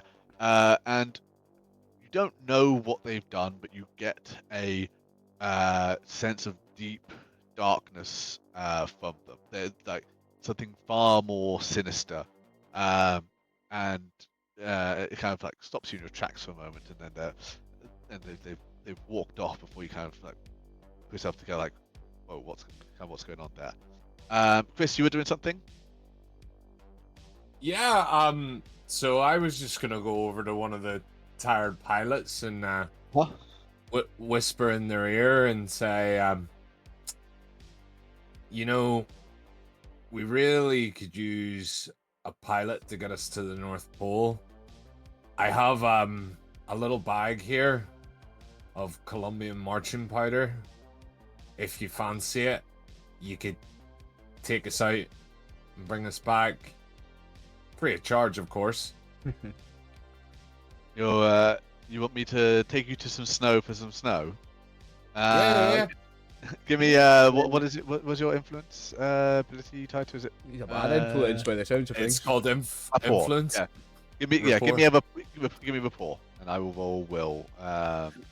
And Brian, you get 1 fate point for being James Bond with a pun, so you can add that to your make believe thing. Brilliant. So that is a success with style. Yeah,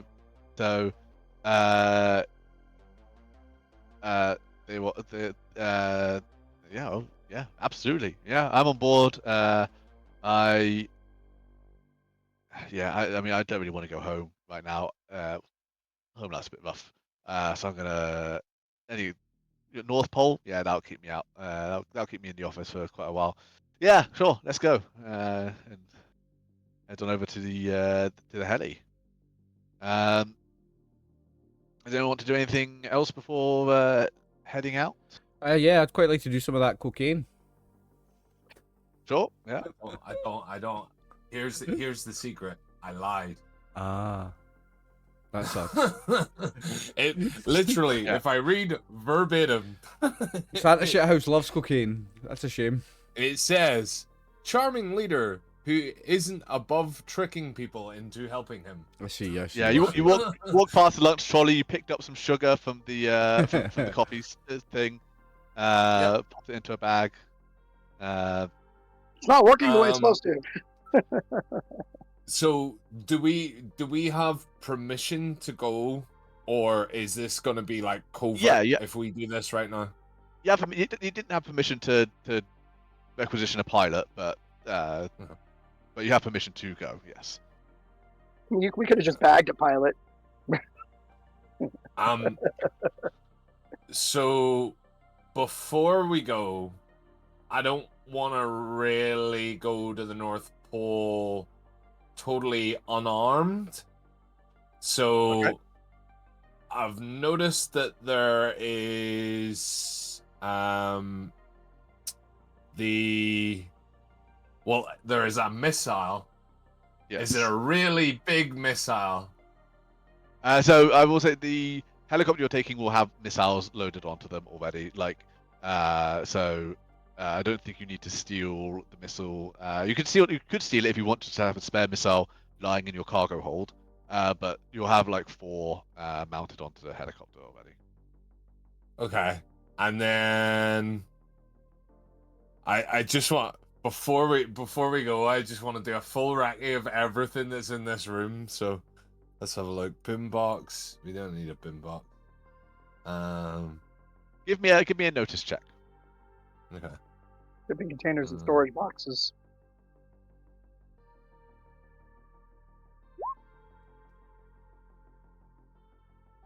Okay. That's yeah. So with that,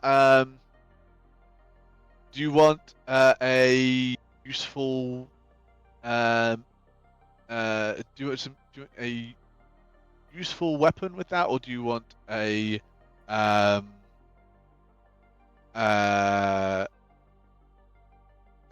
insight into an insight to some goings on? Probably an insight, because fighting's not my bag. Okay. So an insight into the situation, which I'm very sad that you chose that, because you guys arrived. You've put the boogeyman down in a bag. No one has. You were told to kill the boogeyman, and that was never corrected. And no one ever said you've got the boogeyman. And as you're looking around, you see the boogeyman. Like, he's still in the bag. He's not woken up yet. But you guys were about to leave with just having a boogeyman discarded in a corner, not having told anyone that he was there. So you see that and clock that and go, oh, maybe we should tell someone. I did say someone deal with this boogeyman. I'm sure I did. Yes, you did. Maybe. Okay. I thought he was in your Santa's bag thing. Yes, he was in my So Santa we sack. always- Yeah. You can hand him to the stressed assistant. I will, because My sack's an important piece of Lieutenant equipment assumed he that I was want dead. to take with me, so I'm going to get rid of this. So I That's- am going to turn this motherfucker in before we go, because I need my sack. I So- don't think he's a bad. I don't think he's a bad guy, but I'm James Bond, so unless they can have sex with them, I don't really care. That's exactly his moral compass. Yep. Can So I who are have you sex turning the with it? bag? Who are you turning the bag out in front of? A stressed assistant. Yeah, stressed assistant, who I think is the woman that I chatted up, who is either the evil woman that was a pilot. in the movie. That was a okay. tired pilot. Well, she's the evil one, because clearly there must be like a, Dr. Christmas Tree or whatever they're called. Yeah, always her name two is females Karen, in James so- Bond. Yeah, there's always 2 females in James Bond movies. I'll drop them in front of the stressed assistant. Here, deal with What the this. fuck is this? Deal with it. This is the boogeyman. This is what we were setting out to capture. Deal with him. Get him in one of those. Don't play monster disco storage crates. music around him. Alright. Cool. Do you think that's where he gets his power? Disco music. That's right. And that's how he gets his name, the boogeyman. That's right, the Boogeyman. Mm-hmm. Someone get rid of that boombox. And she starts she runs up to the lieutenant. And you guys heading out kind of sharpish now, or are you sticking around? No, I think we're ready to Once, go now. once we aren't know that, yeah, once he's been handed off, we're good. All right, fabulous. So I'm gonna pull the fire alarm before we leave, so everyone has to evacuate. okay, Gonna help the Boogeyman escape. Let's not do. Yeah, don't do that. you. Boogeyman will escape. Are you doing that, Chris, or not? Yeah, said it. So it's happened. Okay. Right, you pull the fire alarm, sprinklers, alarms going off. The stressed assistant curls up into a ball. He's rocking on the floor. And James Bond, as he gets in the plane, just goes, lads, lads, lads, as everyone gets in. With his martini yeah, in hand, of course. Yeah, he's obviously drinking a martini. He stole from the lunch person, yeah. Salute the lieutenant as we leave. I'm drinking a mixture of yeah. eggnog, Red Bull, and creatine and cocaine. nice. That's what that's what Chris has for Christmas. Mm-hmm. Slash And you all load up, leaving a scene of a bit of chaos. Absolute behind you. chaos. Bit of chaos behind us, why not? And fly on out. We've got pilot rolling piloting, so I'll give them a roll to see how well they do on. They've got +3 to this, so 4 is perfectly fine. Thus the trip is uneventful. And yeah, you guys arrive at Santa's Grotto in the North Pole. It's snowing.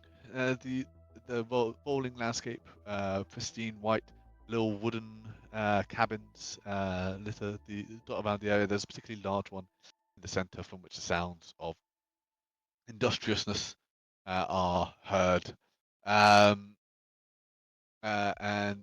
the pilot sets down nearby to that kind of central large building and says, "I'll keep the engine running." And Is it a jump jet? Can it do that? Shh. it's a it's one of those. Oh, you said helicopter. It's a helicopter Hybrid with gent. It's Yeah, an hybrid Osprey? helicopter That's slash a helicopter, thing. right? Okay. VTOL. Okay. VTOL, yeah, that's what I mean. VTOL helicopter thing. The agency has a lot of money to spend on extravagant vehicles. Yeah, so I'll keep the engine running. Because this person has, unlike apparently your agents, this person has not heard of climate change somehow. What are you guys wanting to do?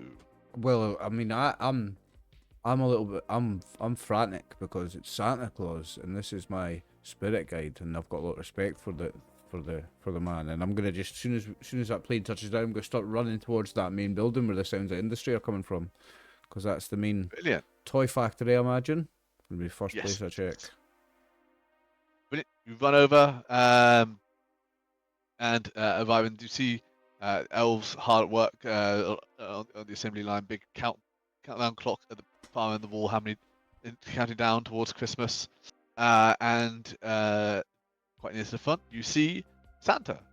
He's quite slim without his without his spirit. That mask kind of goes into the spirit, so he's actually quite thin, but he's still got that great big impressive beard.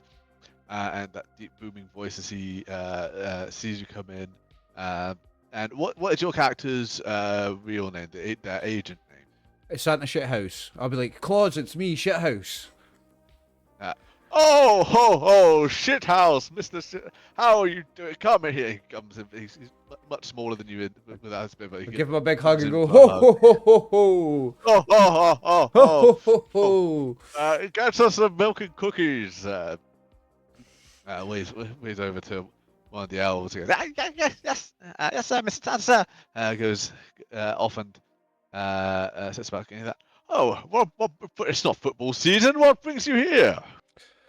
Oh, I know. I'm not here for the game, Claus. I'm here for you're in danger. Someone told me, the Boogeyman told me you were in danger. We beat up the Boogeyman. We caught the last monster on Earth, the Boogeyman, and he told me you're in danger, and we're here to make sure you're all right. Well, thank you for coming. Has anything unusual? Is there anything unusual happened here lately, or anyone new arrived, or any of your elves acting suspicious? Oh no, everything's fine as far as I can tell. Well, we've been warned about you being in danger. Keep your eyes open and stay near us. I'm sure it'll all be fine. Boom! Explosion. And repelling in. So who's come inside? Who's come inside and who's staying outside? Probably would have been looking I'd- around outside. Outside for Lagmaster, Chris. I would have been in the ship, talking to the pilots, being like, "Oh, keep the ship ready. Don't worry, no one will know that you're here. Here's another bag for when we're away. So give another bag of sugar." And then Yep. I press a button that I know does absolutely nothing, and bullshit that it's a camouflage button so that the ship is cloaked under the snow. Right. Cool. Martin? I'm trying to find Santa's wife so I can use the same pun, which is, are there 2 Christmases this year, as I think I'm coming already? So I'm going to go around the back door of the workshop and try and find Santa's wife. Brilliant. I really don't think that's the right quote. I'm going to look it up. I mean, I just don't think you're a fan of Timothy Dalton as much as I am, Chris, and I will tell that to his face. Chris, stop pretending that you're like in a movie using a computer. We know you can't use it. Just smash the keyboard like you usually do with your fist. Fine. And Brian, are you inside or Brian, are you inside or outside? I'm outside with Arthur. Okay, brilliant. So I have not actually. Very sloppy. I've not prepared outside, but we'll say you just kind of on the exterior here. So let's drag some people on this. Sweet. So So we've got James Bond is over in this back zone here. yeah. Can come through the back. We've got Santa in the front zone here with Santa here. I forgot to put aspects down on this zone here. Fix that. I'll fix that in a minute. So we've got Santa, and then Merlin and Arthur and Odysseus are outside for the time being. So we'll cut back from the explosion because we've got people outside. Those of you outside see more jump jet helicopter vehicles from the agency flying in formation and slow down, begin to circle the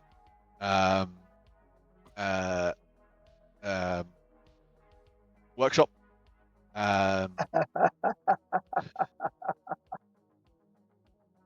Timothy's Uh, home in the world is not enough. Thanks, and Chris. we will begin with the explosion. As they come in, they shoot rockets down, exploding part of the main workshop. But you guys will have the opportunity to act as you see. There's two. So you've got agents. You guys are agents. You don warrior spirits. There's also the corpos, who are the people who do not don warrior spirits. They're kind of like mercenary types, spec ops type people. I will grab the artwork for the corpos and drag them onto the just so you can kind of see what they look like. Done that? Nope. Yeah. So Santa has mercenaries as well. Santa, he's badass. No, these guys are. Oh, This was agency guys, isn't it? Appearing. these are agency guys. These are your guys. These are our agency guys. Well, Yeah. are they though? They're beginning to rappel down, armed with assault rifles, towards the workshop. Suspicious. So, Merlin, you. Out of your go knife. first. And I'm going to compel you on overwhelming visions of the future here. And you see here that there is a splitting of the timelines. You see on kind of one side, kind of the safety of the status quo, you see the world kind of like as it is, going in perpetuity. On the other side, you see fire, oppression, great monuments erected to a god emperor who has with monsters roaming the streets and killing and suppressing people all around. It's hard to see between the kind of what's real and what's not. And so I may make one of your abilities misfire over this encounter, but you can have a fate point to start off with. I think you're muted again. So I get to go. Yes, so it's your turn. So I've got the workshop map here, but you are currently outside. You are one movement away from being inside of the workshop, or you can act outside as you've got these vehicles and the people repelling. Not liking what they're doing. Like, why are they attacking Santa Claus? I'm just gonna whip up a good old Northern Arctic snowstorm and make a raging blizzard out here. Fabulous. Okay. I'm gonna call this a. Well, actually, we'll say the higher you roll, the more impactful the blizzard. We need to at least a 2, but the higher numbers are increasingly. Hey.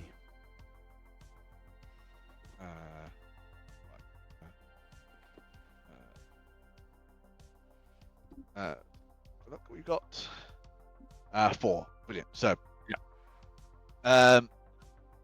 winds and snow begin whipping around, and the vision is heavily obfuscated, and this is providing great concealment to people who are outside the zone as they are coming down, as they're kind of rappelling down towards the roof. They will not be able to kind of be suspend because of the wind and the concealment. They won't be able to kind of hang on the ropes and kind of shoot down into the workshop. They're going to actually now have to drop into the workshop to effectively fight. which will put them on ground level with everyone else. Brilliant. And are you moving or are you staying outside? I'm going to stay outside for this round. I want to Okay. see what those jets might do. Brilliant. Okay.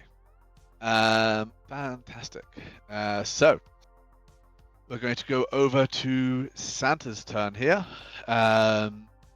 So Santa, I'm also going to compel you because I see that you're out of fate points, so I want to give you some to work with. I'm going to compel you on Jolly Toy Maker. There's a lot of damage being done to the area. This explosion is going off. You've got people with assault rifles in the process of rappelling down. So I'd like you to act in a way that's going to try and preserve as many of the toys. You don't want them to get damaged and get behind schedule for upcoming Christmas. Yeah, I mean, Gain a fate point. okay. So my whole intention always was to protect Santa Claus, but I guess I'm worried about protecting the elves as well. Yeah. Is there anything in this manufacturing line, in this factory, that's particularly explosive that I might want to try and cover with something? Like, say there was like an engine with a gas tank or something. Maybe I could try There and is a generator at the back. a generator. Yeah, Where James is. I might go and power it down because I think it might be smart to switch all the machines off. Okay. Switch. Yeah, I'm gonna power down the generator and switch all the machines off and tell the elves to hide. That's what I'm gonna do. Okay. Brilliant. So you can with an action you can go over to the back and just give me a no, the elves are gonna listen. You're Santa. The elves are gonna listen. You don't need to move off the elves. That's fine. That. You're at the back. You're at the generator. You've not powered it down yet, but you've shouted out commands. You've moved across by foot and teleportation, and you can begin powering down the generator next turn. If you should still wish. Arthur, it is your turn. You're outside. You are one move if you wish away from the workshop. You're one move if you wish away from the helicopter, that's where you're at. Are any of these guys that were hanging on the ground and within one move? They are going to descend on their turn. They're going to descend into the workshop, but they've not yet got there. Okay, I'm going to go into the door and shut it. Okay, brilliant. Yes. So you head in and just let me pop you into here. And I'm going to use my rapport to tell everybody. I command the authority of a king to get down. Brilliant. Okay. So with multiple people taking actions here, I'm going to say to make the elves go safe. The first command for them to kind of get to safety meant that they weren't at risk of kind of catching strays and getting collateral damage. And the second one means that they are also not at risk of like being targeted. They're hiding very effectively there, so they are less likely to be kind of taken hostage. And I'm going to remove the aspect here, which is collateral elves. So, brilliant. Odysseus, is your turn, Chris. Okay, so I take it the snowstorm, is that going to affect me getting into the place? No, the snowstorms are, I say, above the workshop. So for you, it'd be one move to get outside the workshop and one move to get into the workshop. The snowstorm's not going to affect you. It's only affecting the corpos. Agents. The bodies. So I think I am probably just going to move inside, and I'm gonna shout and rally the elves. Advise them that this is now their time to shine. They need to lift their tools and protect their homeland, because they know that they can. They have the power within that they can use to fight back and protect where they live. Hey, wait, didn't you Okay. say that our vehicle had 4 missiles? It does, yes. And Not gonna aren't you use on those the? missiles just yet. Not And gonna aren't you use on the? those Aren't you? Aren't you starting there? missiles. Yeah, I'm not going to use those missiles just yet. There is All a right. plan for those missiles, not just yet. Give me a rapport roll, please, Chris. We've just told these Okay. elves to hide, and now you're rallying them. I to know. fight. We just got them all out of the way. Yeah, but why? Why? They're good soldiers. Oh man, they're not. They make noise. The No, difficulty they have it is in their heart. difficulty 3. Oh, he's done it. Right, as well. brilliant. So, absolutely. So I'm going to add collateral, or I'm going to add helpful but collateral elves, and it's got a free invoke on it for you guys. So you've got a free invoke on some helpful elves to assist you in combat. And that is going to bring us to the corpos. The corpos are multiple of them.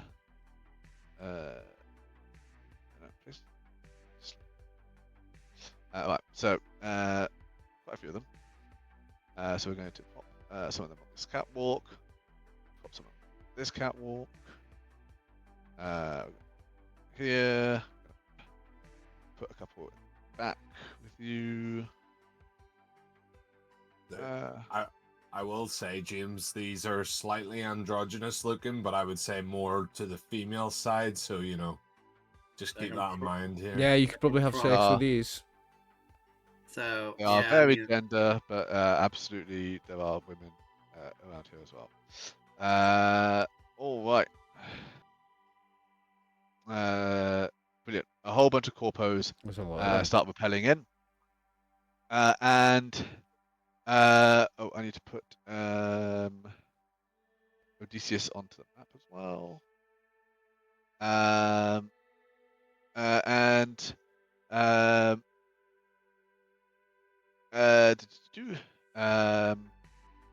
Who's outside still? Merlin, yeah. Merlin, you hear a as the rockets from the helicopter you came in fire out towards the workshop. Merlin, I need you to. I think you can always defend with notice. Yes. So I need you to roll notice to avoid a missile which is like streaking by near towards you.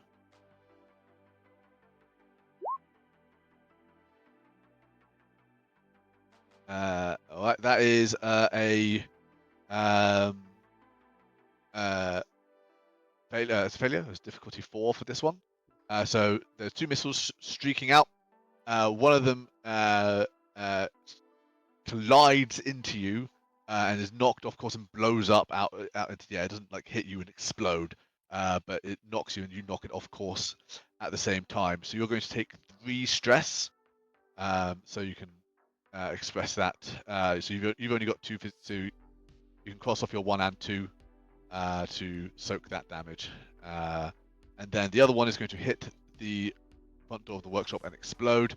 I need athletics from both Arthur and Odysseus as there's an explosion here at the door. And again, it is difficulty 4.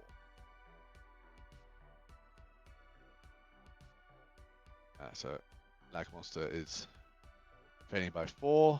And Chris, I need a athletics check from you as well. Okay.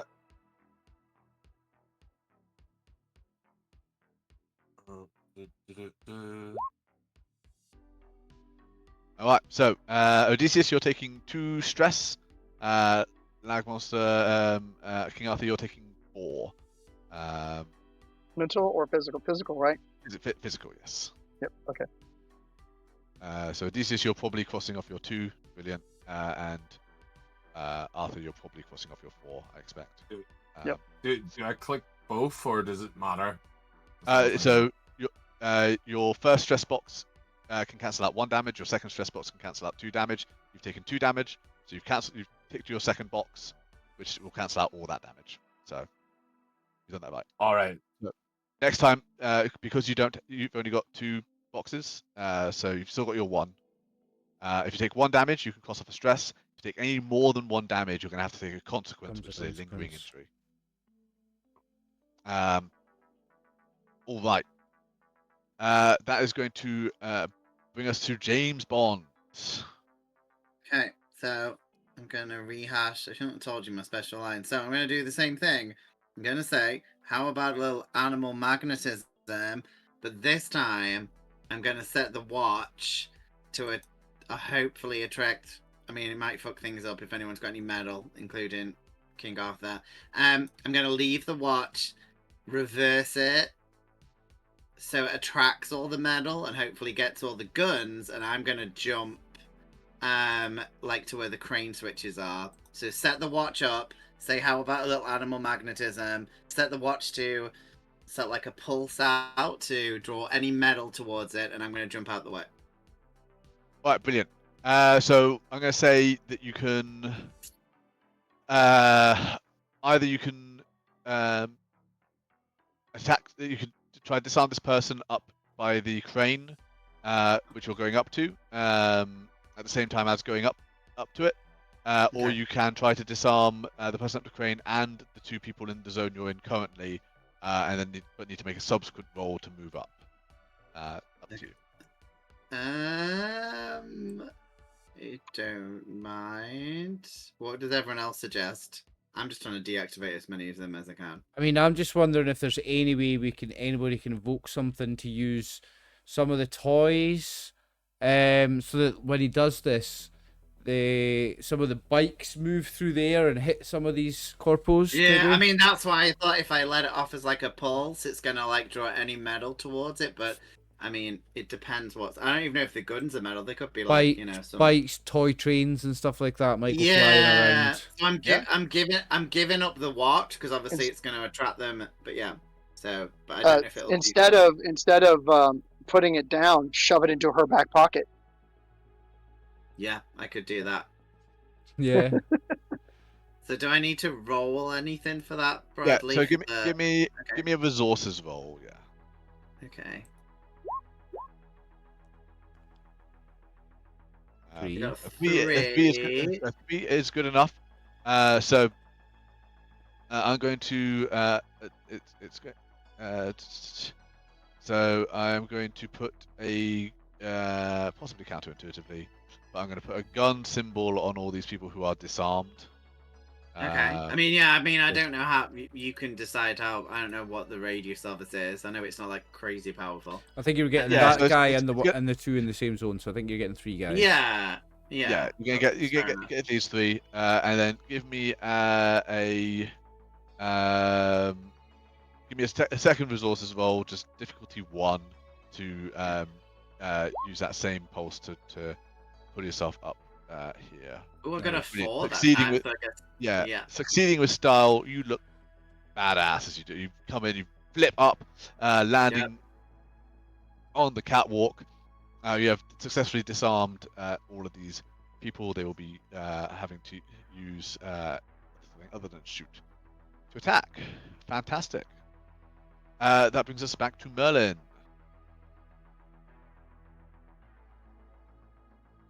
You're muted, Brian. Muted.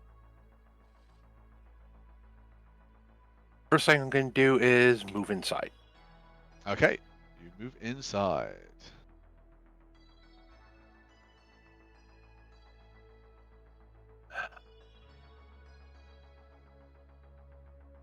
I can't hear you again. Oh no, I'm whispering to myself. So Yeah. yeah. So when you start losing the arguments that you have to worry. Yeah. Oh, that happened a long time ago.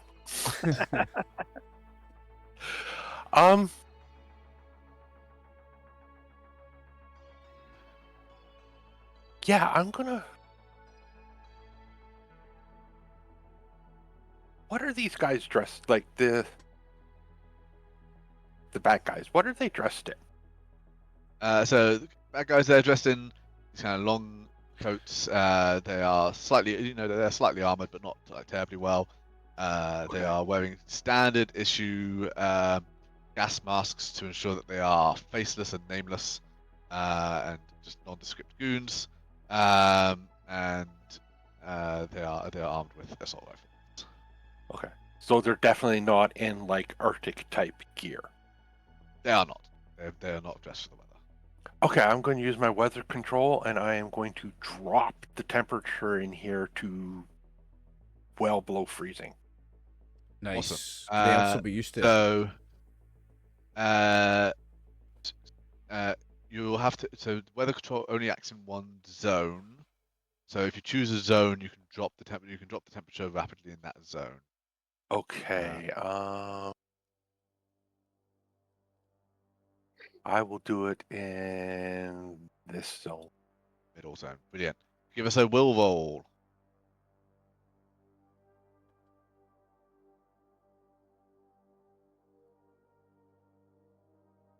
Brilliant. 2 is good enough. We have a freezing temperature, and I'm going to give a free invoke on that as well. Well, so red. Fabulous. Right. So we've got 3 invokes on helpful but collateral elves, freezing and freezing temperature. Brilliant. That brings us over to Santa's turn. Okay. So the helpful but collateral elves and the freezing temperature. Can I, if they're in the same zone, can I, and they're both free, can I invoke them both in the same round? Absolutely. You can invoke as many aspects as you are able to. So I'm going to instruct the elves using the North Pole language that only me, the elves, the other Santa understand. Absolutely. So that the corporals don't know it's coming.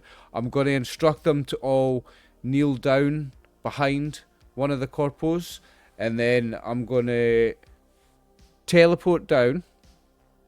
I'm going to use, it's going to cost me 1 fate point. I'm going to teleport down and use teleport flurry, and I'm going to attack both of these guys, and both of them are going to have an elf kneeling down behind them, so they're both going to go flying over and then slide across the floor in the ice with the freezing temperature. Awesome.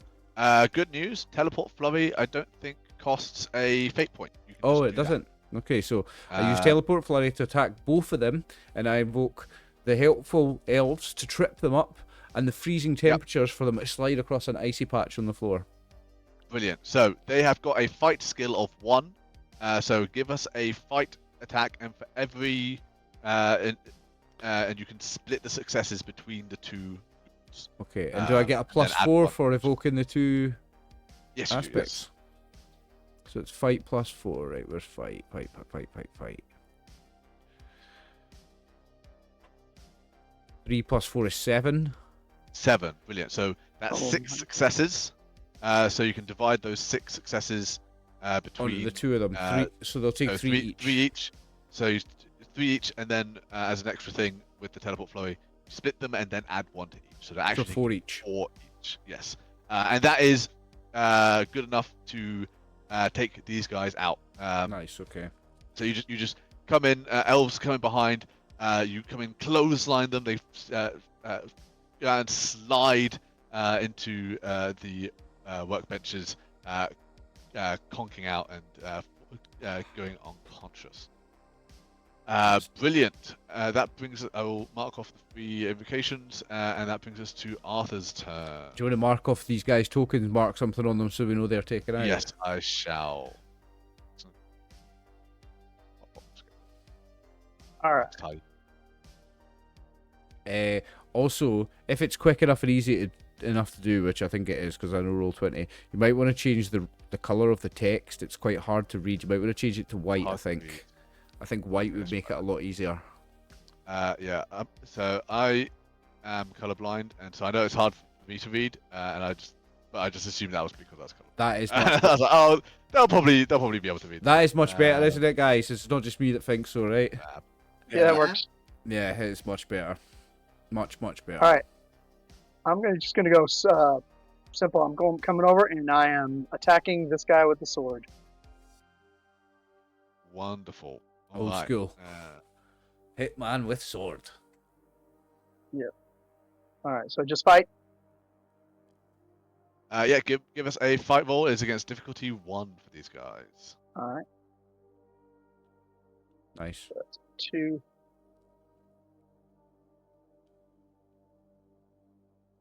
So it's 2 successes, brilliant. So you come in, you bring forth your blade. It would 2 would not be enough to take one of these guys out, but for Excalibur's incredible 2 power, extra points. you deal 2 extra damage, which means that indeed, as you slice through them, then there's like this kind of after energy, and then there's kind of like this shockwave, and they are blown back over the assembly line and taken out by a single cleave of your mighty sword. Yes, very All right. nice. Can I try to provoke the 2 that are over in the paints and letters? So that would be another action. So you can do that next turn. You Okay. get to just Because I really didn't move, so I was trying to figure out if I could use it. Yeah, to- so you get a free move, but you can't sub the movement out for other Okay. things. Brilliant. All right. Quick and easy turn. Fantastic. Odysseus, it's your turn. Oh, Chris is away from his computer. We'll Chris has went come back AFK. to you. Cool.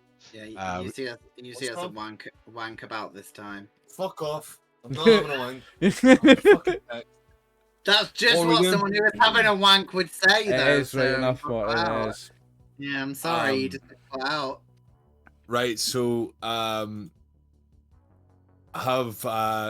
the elves automatically attacked once they've seen all of the people found in? So the elves are aspect. So they've helped Santa out and given him some free invokes and helped him take out 2 of the wounds. So they are still there as an aspect, but we've used the free invoke on them. If you want to invoke them again, you'll need to spend a fate point, or spend an act to create an advantage again and get them back. I want to encourage them further and say, now is the time to rise and protect your country. Time to invoke your massive rage and use the power of pylon. And then like they all try to pile on. All right, awesome. Yeah, give us another rapport check, please. Do the elves there grush and overwhelm? We will see. You see, like, it's all a game of numbers. It's like 100 men. Oh shit! No, it's not. They're all like, 100 men "To what?" versus a gorilla. All right. So unless you want to invoke an aspect, then Do it. Have you got Proceed. anything you could get here a +2 from? So what do I need to do to invoke? So you need to choose a aspect, either one which you've got or one which is in the room. Tell me why that's helping you with this roll. Spend a fate point, and then you'll get +2, and 2 is the difficulty, so you will succeed if you do that. As we all know, elves are slaves to Santa, and there's a head elf that is there with a megaphone, and I'm using that megaphone speaker system to make sure that every one of them can hear me clearly. Nice. Brilliant. Spend a fate point, and I will add another aspect. I'm going to change the helpful but collateral elves into bull rushing elves, and give that a free invoke. Fantastic. So I don't need to re-roll, it's just done. You get +2 by invoking, and the difficulty is 2. So you've successfully done that. Brilliant. And unless you want to move, that's your turn. No, that's okay. I'll stay up where the speaker is. I don't even know where I am on the map. I'll be honest. You're in the bottom right. Oh yeah, that's where the speaker assembly system is. Yeah. Brilliant. And I will add a keep things tidy. We've got a megaphone over here. Megaphone. Fabulous. Right. So, Chris demonstrating how to add aspects to the room which should be there, which I've just not missed. Wrapping paper, for example. I've not put wrapping paper down anywhere. If anyone thinks they can use wrapping paper, just tell me where it is in this room, and we can add a wrapping paper aspect. Well, thanks, Bradley. You've ruined my whole thing because my whole plan Oh, was sorry. it's going to be based on wrapping paper and. I am excited. It's not. Add tinsel. Can you put on as well, please? Yeah, absolutely. So, decorations in general, because then we can use the baubles as well. Yeah, big balls. Yeah. Big balls. So, what's going to happen here? We're going to have the Corpo, who is in this zone. They're going to move into this zone, and then all three of these Corpos are going to open fire on Arthur because he just cut a dude in half. So, Arthur, can you roll me athletics? The difficulty, because three of them are firing on you, is going to be 5. Okay.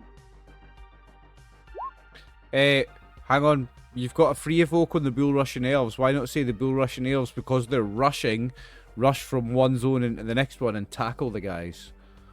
Yeah, you could do that. That. If you want to use the invoke on that to take 2 less damage, absolutely, you can do that. Okay. And can I throw in a fate point if I command with authority of a king on those bull rushing elves? Yeah, I'll allow that. Okay.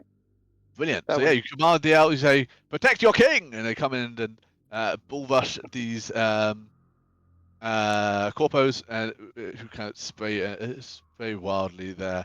So I'm going to remove the bull rushing elves from this zone, and I'm going to put them into. I'm going to call them collateral elves again. Collateral elves again. Now that I'm not spelling collateral correctly, but that's fine. The collateral elves again. And I'm going to. Who haven't I compelled? I've not compelled you, Arthur, much, have I? Actually, I don't think so. Once, but yeah, go for it. Me, I've not. I've not really got anything to compel you on there, Odysseus. Yeah, I'm going to compel you, Arthur, because you've got the choice. Because you actually have a fate point. I've done a lot of compels where you've been obliged to take them. Oh no, I used that one just now, didn't I? Oh, yes, you did. Yes. In which case, well, I'm going to compel you, and you must take it. So, your priority. I'm compelling you on commanding the authority of a king. The thing you just used, but I'm going to use it negatively on you here. I'm going to say that you are the collateral elves here are now intermixed with some corpos with assault rifles, and like you've commanded them to come and assist you, but now they're in mortal peril, and it's your duty as king to keep your people safe, even though they're not really your people, but all people are your people, kind of. I don't know. So if you're attacking in this zone, then you may I may put a penalty onto you, but I'm going to give you that fate point in advance now, so you can have a fate point, but around the collateral elves, I'm going to impose some penalties on you. Brilliant. So, James Bond, we've got you're with a disarmed corpo, so they're going to try and attack you. They are not as good with the old BT sticks as they are with the assault rifles. So, can you roll athletics or fight? Your choice. And it's only difficulty 1. I don't think I've athletics, but I do have fight. Okay, so give us a fight roll. I got a nice 4. You succeed with style. Do they? Can I say it happens to be a female, and maybe I kiss her as consensually? We have a long conversation about consensual kissing, and then I kiss her, and then I disarm her because it's 2025. Yeah. Brilliant. And that's how the new James Bond film will go. Absolutely. There's a half-hour consent conversation before anything happens. Time this one, and then sign this bit. She strikes out at you. You twist and then take her into a dip. She lifts her gas mask up for the kiss, and you kiss it. Scarred her baton is go on. So I'm gonna. She might need that baton later. Fist on her. Oh, Brian. Oh. All right. Okay, you've been upgraded to the real Brian. Okay. All right. Now I'm gonna move these guys in to the middle here, and they're going to attack you, Santa. So 2 of them are attacking you. You can roll athletics or fight. Your difficulty is 2.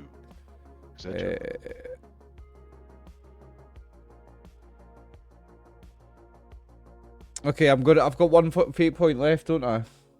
I'm going to. Yeah, but you can roll first. You can see if you can see if you succeed. Yeah, first. because I might not need to use it right enough. Yes. What we're rolling fight? Fight difficulty 2 or athletics. Either. Oh, my athletics is a better roll. I should have used that. Ah, well, I got the 2. You succeed anyway.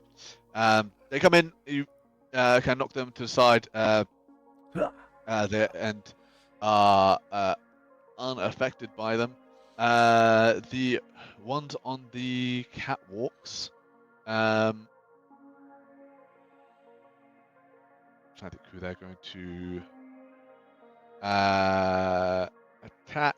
They're going to. 2 of them are going to attack. No, they're here to kill Santa, and Santa's in the middle here, and they're all line shot. All right, all of these with assault rifles on the catwalks are going to open fire onto you, Santa. So that is going to be a difficulty 6 athletics roll, please. Oh, wow. Would the agents have a bad time figuring out whether or not which Santa is which Santa? Well, luckily they are attacking the which one, which is good because the other one will not be able to take. What am I rolling? Athletics. Athletics, and this is why I'm going to use that compel I did on you earlier to say you've got a -2 on it. So we'll just call it difficulty 8. Oh wow. On this one, because you're limited in where you can dodge to, because you don't want to bring the toys into machine gun. I rolled a 5. That's a very good roll. Very good roll. So you're currently only taking 3 damage. Freezing temperature. Freezing temperature. So I just take the 3 physical blocks, yeah? Yeah, so you're going to take the 3 physical blocks, absolutely. Okay. Well, yeah, you as the machine gun fire kind of bows down, you do a flurry of teleporting, like to dodge. They have to strafe fire to try and get you. It's tiring, but you are able to avoid getting hit by anything. And that brings us to Martin. Okay, so again, been doing lots of James Bond research, and I can't not do this for the fans. So I'm gonna try and use a fate point to create Odd Jobs hat. Oh, Okay. nice. Brilliant. what Yes, that you is. produce Odd Jobs hat. You take it out. Pop. Comes out. Yep. They come out, and what I want to do with it, I mean, people might hate me, but I think it's going to look cool, and I think it'll at least change stuff. So I know boomerang style it, and use it to cut all the hanging lights, so that we'll be in pretty much darkness. Oh, brilliant. Love it. Boomerang Yeah, style. give me Like it. a shoot roll. Okay, which I think I'm at. I don't want to jinx it, so I want to say shit. You should be good at it. If you're James Bond, your archetype, you should be good at shooting. Okay, was good I got enough. it. Yeah. Can I say the line as well? Because I've got the pun, even though I know it doesn't necessarily affect it. So you might allow me it because I'm combining the pun and another aspect. So I'm saying Okay. I'm known as a sharp dresser. And you said that. Oh, That's on my thing twice. So, Took me a moment. Yeah, I will give you that. Why not? I like that. All right, so I'm gonna add an aspect darkness. there's still there's still a bit of light from like the countdown clocks from the fires and from lights on the side, but it's much darker. So people can still see, but it's harder to see. Darkness, which you can invoke, and you can invoke it twice because of the pun. Invoke it twice for free because of the pun. Fantastic. All right, Merlin, we're back to you, good sir.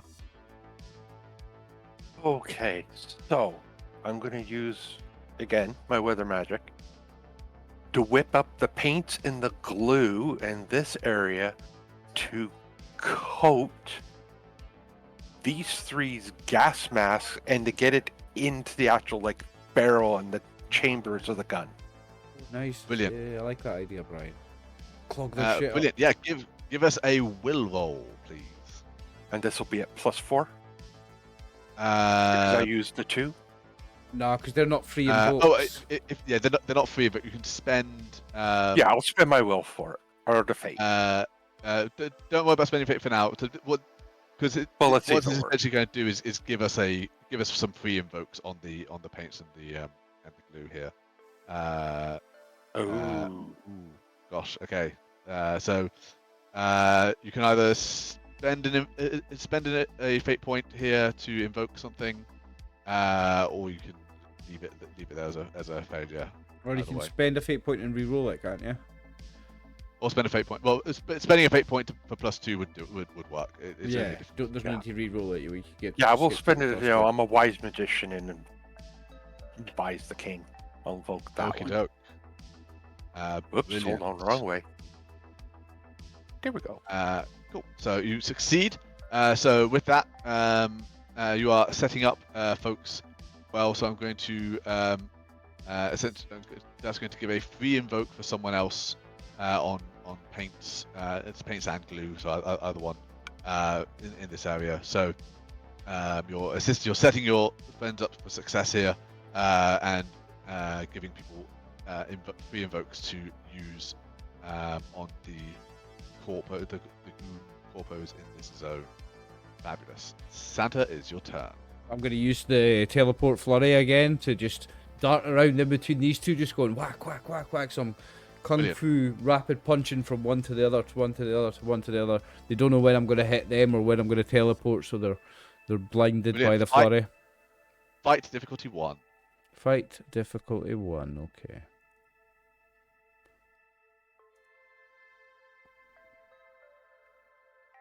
That's a 4. That's a success with style. So that's 3 successes. So because you're teleport flurrying, you can split those 3 successes between the 2, unless you want to spend fate to invoke. You don't have any fate. So 2 and 1. I have one fate point. I think I have one fate point. Do you? I think so. Okay, cool. So you can invoke something if you wish, which will get you 5. So you could do 3 and 2. Yeah. So I'm gonna evoke the tool racks and say that when I punch these guys, they both slam back into the tool racks, and the tool racks are gonna tools are gonna jab into them. They're gonna get hit, get damaged twice by my hit and then by the tools when they hit the tool rack. Fantastic. Yes. And so with that, that is enough to take these 2 guys out. And I've got no fate points left. No fate points left for Santa for the time being. Would you like to move at all?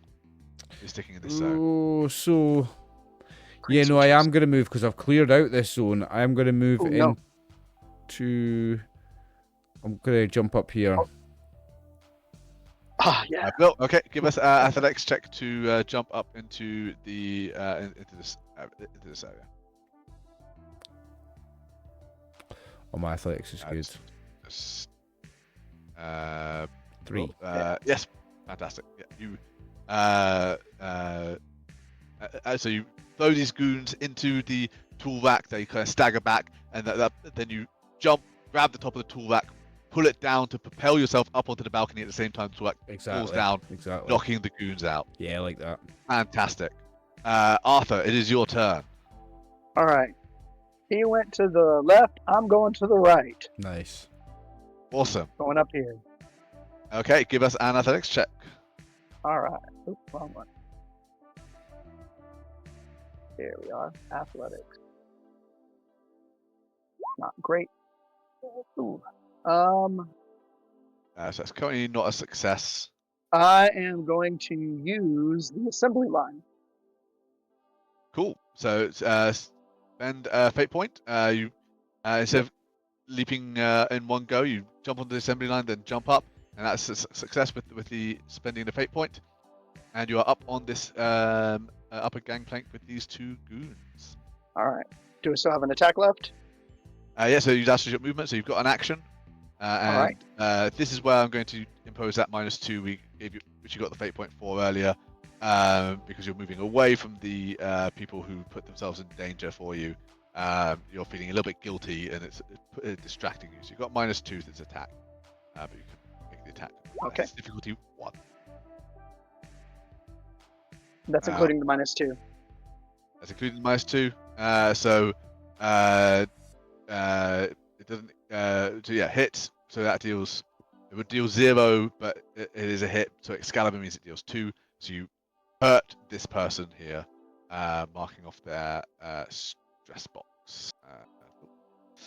So they've no, not that stress box. You mark off their number 2 stress box. Brilliant. Yeah. So you've not wounded this person. They've come up, struck out at them. They've managed to just about dodge out of the way. Fantastic. And that brings us over to Odysseus. Okay. So what's Santa doing? Not Santa as in Yeah. we're He's under a table, like when the orders were shouted earlier, like get to cover. He just went, "I'm going to assume that applies to me as well," and ducked under the tables, and is taking cover, which has led the goons to believe that Buff Santa is the one and true Santa, which is why they're focused firing on him. That's fine by me. Okay, so seeing that Santa is hidden, I'm going to shout, "Yo, Wankstein gooning cunt, come out from your hidden prison. Use your magical powers to assist your elves who have been brave enough to attack. You must show them the way." And I try to get Santa involved in the conflict. We'll try to protect him, yeah. not pull him into the danger. Using my catchphrase of Wankstein. All right, give us a Vapor. I will oppose it with Will. Oh yeah, because you're a fucking named character. He's a named Dickhead. character. I've got a What a -1. You've got a 3. He is going to choose to take damage rather than follow your orders. So he takes 2 stress on his mental stress, and he's going to gain a minor confidence of feeling real bad, feeling guilty, guilt complex, as a minor, not a complex, complex isn't minor, but like wave of guilt is a mild consequence that he's got. All right, and now we're over the Goon Squad. All right. Is that their actual name? Because It is now. you know, because goon means other things. Anyway, keep does it? going. Oh. Okay. I know I like it. I just have a different thing in my head going on. All right. I need Santa and King Arthur to both roll athletics against machine gun fire. You are both rolling against difficulty 4. Oof. Roll the 2. All right. So looking at 2 for Santa and 3 for King Arthur. That 3 physical stress. 1 physical stress. Sorry. 2 physical stress for you. 2. So I clicked the 2 box. So my 2 and my 3 are ticked. Yeah. Okay. Brilliant. And Arthur, you probably got a Arthur's got loads of stress boxes to handle. And the other ones here. So the goon over by you, Martin, is going to go in for another kiss. They are going. Can you roll me will, please? Okay, I don't think I have any socially things. Uh, Nope. You're just rolling 4df at the top. It's just above the skills. There's a 4df. Oh yeah. And I'm going to. I'm going to. Oh wait, sorry. I've done it. I'm doing it now. I think it's worked. And as you roll as well, so Nice one. You can keep that 3. Wow. I'm going to compel you though on really quite unprofessional. So this is a very good opportunity to be really quite unprofessional and make out with a bad guy during the middle of a fight. You can accept that compel and gain a fate point, and I'm going to penalize that roll. Or you can refuse to compel and spend a fate point to not have that roll penalized. I can't have James Bond not make out with someone. Can I ask what her name is? Because I want like a pun. There's got to be like, Miss Moneypenny or Ivana Top is my favorite of all time. But Sure, that one. Yeah. I mean, that's the wins. But I've not heard that one before. I've not heard that one before. So yes, absolutely. Ivana Top is my favorite. So so that's a -2 to your roll. So it's a 1. It was 2. So you're going to take 1 mental stress. So tick your mental 1 box. Okay. Hold on. So 1 mental stress. Is that at the top? That's just under your skills should be. Oh, so I can take just 1. Yeah, I've ticked. Yeah, just 1. I've done it. Brilliant. And then that just leaves the 3 at the bottom down here. I think they're going to fire 1 at Odysseus, 1 at Merlin, and 1 is going to one's going to lay down some suppressing fire on I think Arthur. So Arthur, can you roll me will, difficulty 3, and Merlin and Odysseus, can you both roll me athletics, difficulty 3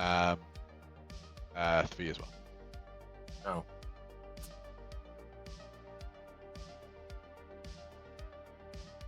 So brilliant. Odysseus, you duck out of the way. Merlin, nice. you succeed Merlin. in style.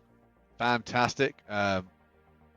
You whip up as the one starts shooting you. You whip some more glue towards them. I'm going to put a free compel on this glue as well. And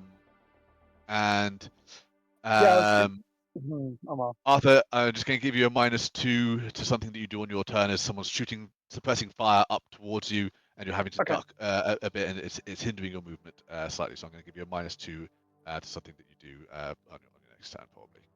If it would be affected by suppressing fire. If you do something which wouldn't be affected by it, then you wouldn't be. All right, James Bond, you're currently making out with someone. What would you like to do? Yep.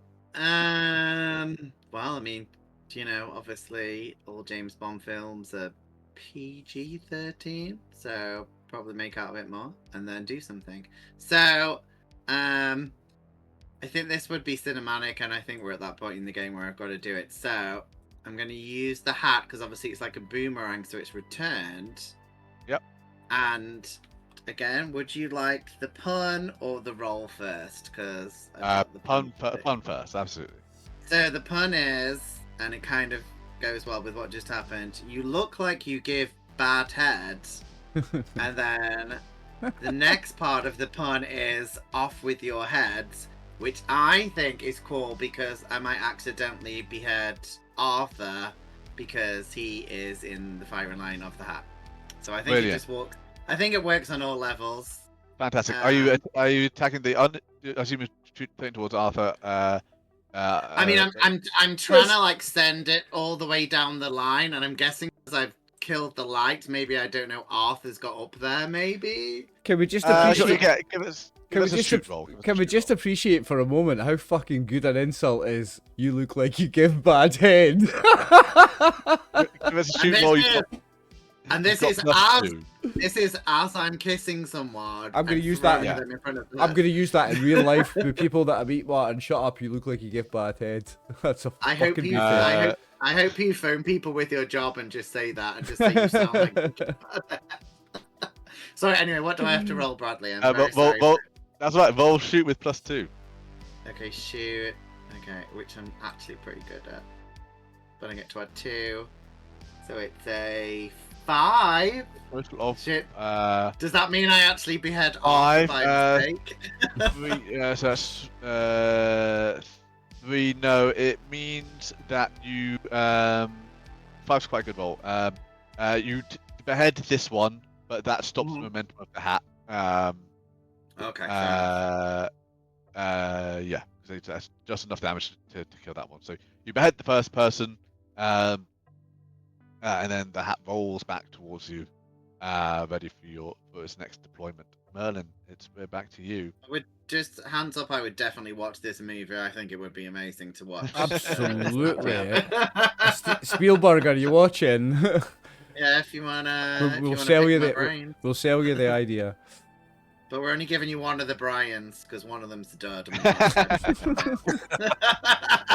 I have one Brian only? Oh. Okay, this guy down here, since he's covered in paint and glue, yep, I'm going to drop the temperature to the point where it freezes solid. All right, brilliant. Yeah, give us a will roll to drop the temperature here. This area as well.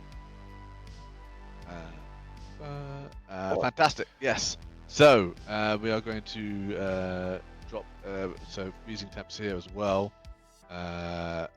With a free compel. So there's loads of free compels sitting around these guys. So bear in mind, if they're attacking you or you're attacking them, there's a whole bunch of free compels sitting here. Which are like Arthur's setting these guys up. Merlin's setting these guys up, waiting for someone to like take advantage and clean up. Clean up here. The guys up on the walkways were having just free reign, so. Yeah, I mean, I don't think it's a bad idea to go for the guys on the walkway. Absolutely, but when you guys want to deal with these guys at the bottom, they are lined up nicely for you. Santa, it's your turn. I'm going to. So the darkness is in this zone, and I'm in the next zone. Can I not use the darkness is in all? The darkness is in all zones. I've just put it in the roof. So I want to take the free evoke on the darkness for these guys to be blinded by the darkness and to not see me, yep. And I'm going to then use the teleport flurry again to attack both of them, and cool. I'm going to try to knock them off the balcony and down onto the ground there or onto something so they take more damage. Fabulous. There are small pieces, definitely. So onto the small you pieces, can. Yeah. So you can. I don't think you've not got the invokes on the fate points to spend on the wooden walkway. I've not got any fate points, no. But you can use the darkness absolutely. Give us a roll first, see if you even need it. Yeah, do a roll one. Yep. So quick math here.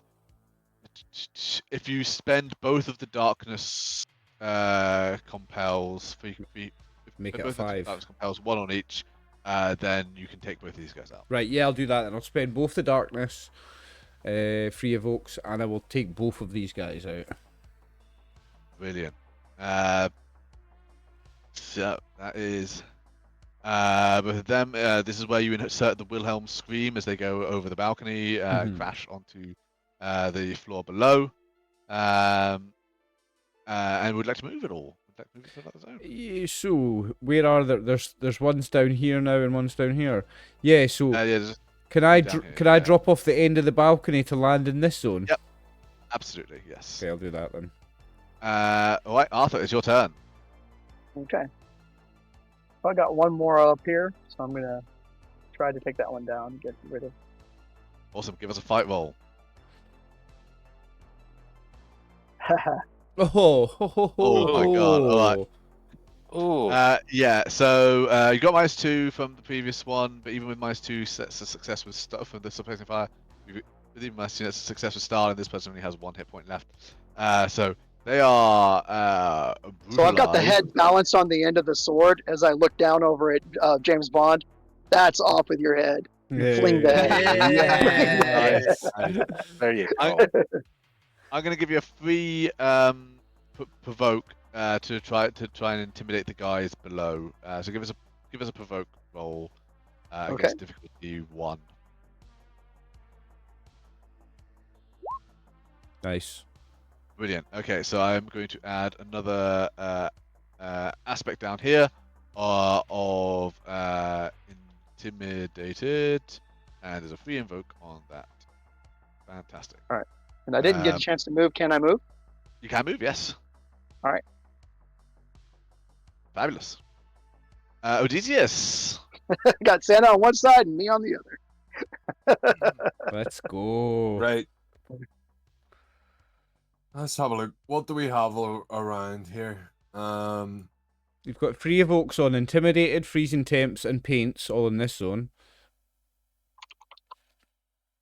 Yes, And there's 3 guys three there. guys. Oh no. Oh, there's 3 guys beside me. So I'm gonna cross over, and I'm gonna put my hands on 2 of their shoulders, and say to them, "You guys know that this isn't a fight that you could win. You really, really should be on our side and help us. Because at the end of the day, if you don't leave here alive, you'll die. You wank stains." You're white. If you don't leave here alive, you'll die. Oh, such a good, badly translated anime line. Give me a rapport roll against their will of 1. Oh, Okay, so 2 is good enough to get one of them. And it's their turn next. So this one's just gonna bolt. They're gonna leave. Can I not take the free evoke on the intimidated to get an even better result? Yes, actually, yes, you could do that. And Absolutely, maybe get rid let's of do 2 of that. them. Yes, let's do that. Absolutely. So. Oh. I didn't want them to leave. I wanted them to turn on their friends. I know you did, but they're gonna run instead. Okay. Still a result. Still a They're result. taken out of the There you go. taken out of the fight. For sure. Brilliant. There is just 1 left. I mean, they're gonna try and kill Santa. There's this one up here though as well, isn't there? Yeah. So I need a will roll from James Bond, and I need an athletics roll from Santa. Sorry, athletics for me. No, will for Will you. for you. Will for you. Oh, will Athletics for me. I got a Do 4. I have? Oh, I don't I think have. 4's good enough. So it's the. Didn't it go away? Bad computer. Difficulty 2 for your will. What is it? 32?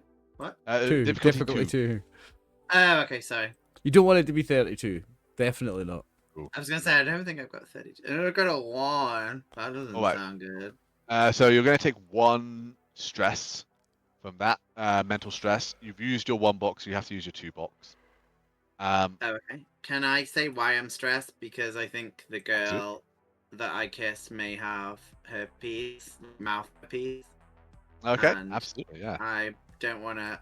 I can't afford to go to the MI5 clinic again because they're getting really pissed off with the amount of, the claims that I'm putting through for meds. Brilliant. And I think there's only 1 kind of goon really left, and you've got a whole round of turns before them and infinite free compels. You guys, he does one Easily last beat them. mad shoot Santa. Santa moves to the side, and then you all kind of stand around them and crash in, knocking them flat on their ass. Hey. Brilliant. And can I tell you what I was gonna do just because it's kind of funny Yeah. and took me a few minutes. So the next pun, which did take me a bit, and I was going to use Bradley because I really like using the environment. So I was going to use the postal system, and I was going to use one of my points, my fate points, to hack the system. And the first pun was going to be signed, sealed, delivered, bitch. But then I upgraded it to something more saucy, and then it was going to be mail load, and it was going to like focus the letters to chop someone's head off. I thought that was anyway. That's what I was going to do. All right, brilliant.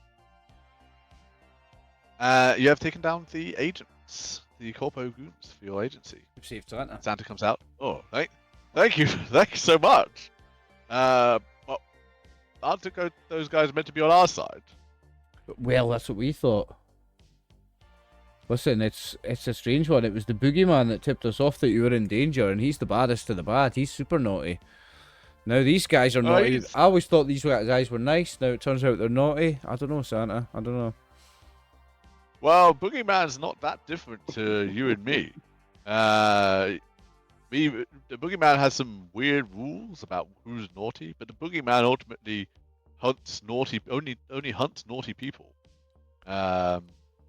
They've got some weird exceptions because the wizard who cursed him has some hang-ups. So like not finishing your soup and not going to bed on time counts as naughty for the Boogeyman for some strange reason.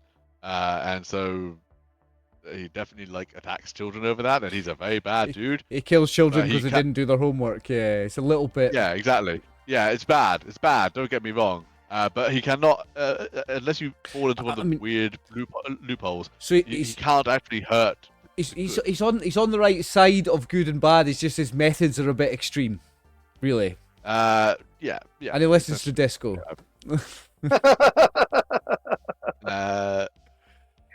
Well, gosh, well, what's happening? What's going on? Why are we being attacked? I don't know, Santa. All I know is I got a tip off from the Boogeyman, and we came up here to save you in 2 minutes, to protect you. And 2 minutes later, these guys were here. It's like they could easily have followed us, but it's not like it's a secret where you are. But I don't know why the agency was after you, Santa. I don't know why the agency has turned on you. I think we better get some answers. We better get some answers. And you guys realize there's been a meeting called for all agents to report to Svalbard, the monster vault. And so that seems like a good lead. And you pack up and head there in the jet helicopter thing after turfing out the guy who tried to blow you up with a missile. And we'll take a break there. Are people good to go to past? I think that's about when we'll wrap up. Yeah, absolutely fine, mate. It's Saturday night, so I'm not worried about late. Should we take a last break just now then? Yeah, last break, and then come back on the hour for final bit. Sweet. Cool. Okay, we're back for part 3 then. Right. So our players have learned that the agency they work for, which is meant to imprison monsters, has sent a hit squad after Santa. They have successfully rescued Christmas in June. This is forward planning. People are always saving Christmas like on Christmas Eve. Like if you save it in months in advance, it's a lot less stressful. And you have there was a meeting which is calling all agents to Svalbard. Now, many people believe that Svalbard is the location of the Great Seed Vault, but you know better. You know that international cooperation for the sake of preservation of the future is impossible, and it's actually a massive prison. So you guys head over there, landing a short distance away, and because you know about the anti-air turrets, and progress towards the entrance. And we shall move on here. Now I apologize. I've switched back to red text here. No, it's, if you like, it's I much can better. put it in white. No, the red's good on the white. The red's perfect on the white. The red's good on that one. I know. I'm taking the piss. The red's perfect on that one. As you approach, you see the vector of the agency outside of the entrance, looking out towards you. You're late, and you're still in your work uniforms. Don't you know it's Casual Friday? You've got some explaining to do, mister. No, no. Do I really? Oh, I suppose I do. It is, I guess, at a point where the villain monologues, isn't it? Let's hear Well, it. we are the agency, as we are known now. But the true name, I'm sure if you've read the employee's handbook, is the Agency of Gilgamesh's Conquest. Gilgamesh was not able to conquer the world in their time, but now we have captured an army of powerful monsters and brokered deals with all of them, all but the Boogeyman. James Bond puts his hands up and he's like, "Is Gilgamesh the guy who's trying to get all the Smurfs? Is it that guy?" Is that? No, that's Gargamel. Gargamel. It's Gargamel, yes. I think it was Gilgamesh. We've got him in there. I slowly Now. put my hand. I slowly put my hand down. I would love to be greeting you with an army of monsters here to just take care of you with ease. However, some idiots didn't kill the Boogeyman and left them in our headquarters in London, and they killed all my men over there. And so now I'm short-staffed here, and will have to, cracks his knuckles, take care of you myself. And he produces a crown, puts it on, channeling the heroic spirit, or not so heroic spirit, of Gilgamesh. He is over this zone. I mean, he's kind of hot. He doesn't look like the Smurf guy, so fair enough. It's a lot more Did he attractive get a than chance to do a Gargamel, refresh? Martin, right enough. I was thinking it was like the guy with like the bald head and like the cloak and shit. So Oh it's yeah, one are of we those getting a ones. fate points Alright. refresh? Oh yes, of course. Thank you for the reminder. Yes.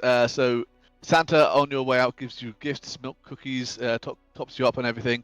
That is a session break. So gain a number of fate points equal to your refresh. If that brings you, that can bring you over your refresh. I'm gonna say I don't think that's how the rule normally works, but I'm gonna say Sweet. so. I've Gain a got 2. bunch of My refresh is 2, so I get 2. fate So for our. I got 4. I've got Oh, loads nice. of shit. I'm pulling out all the weapons.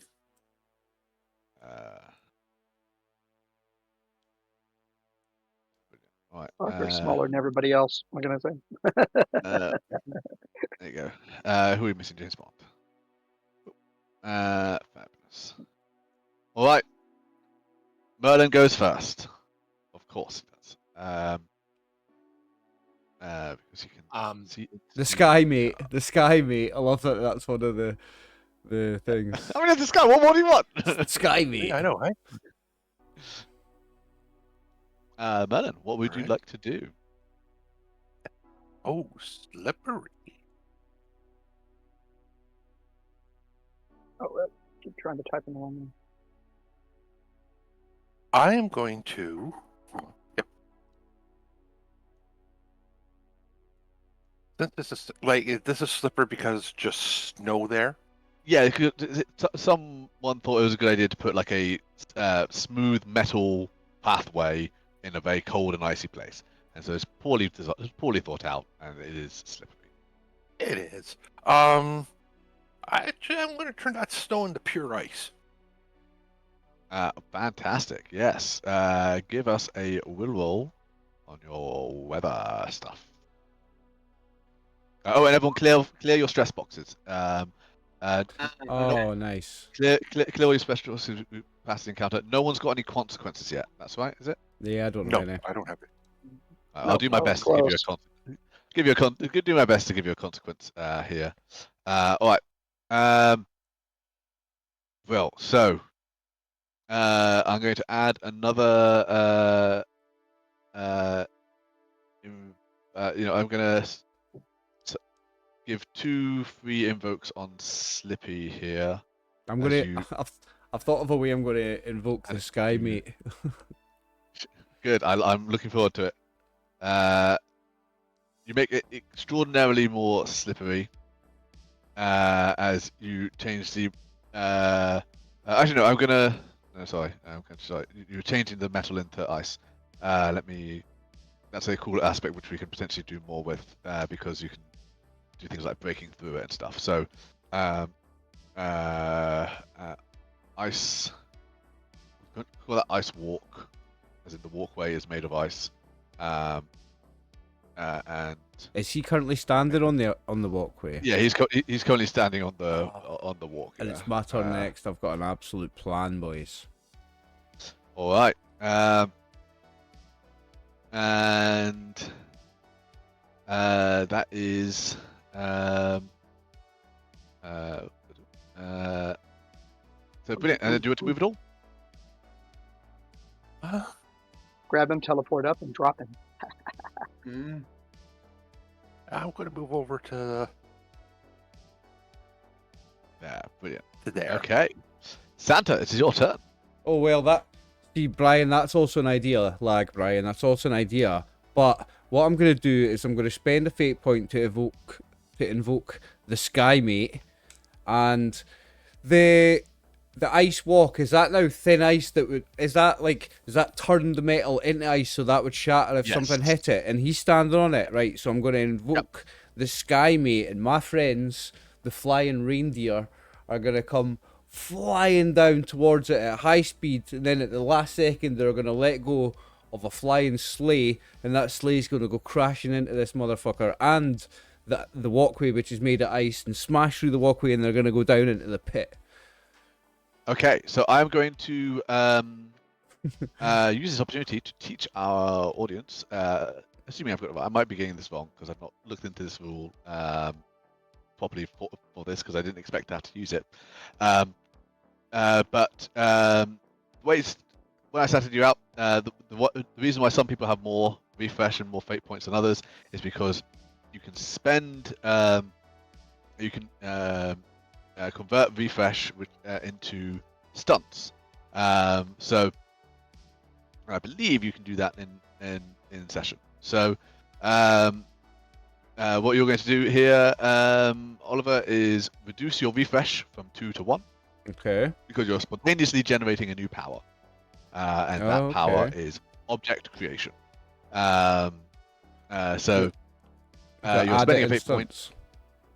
Yeah, so add it instance is object creation. Let me just have a quick or item summoning is technically what it's called.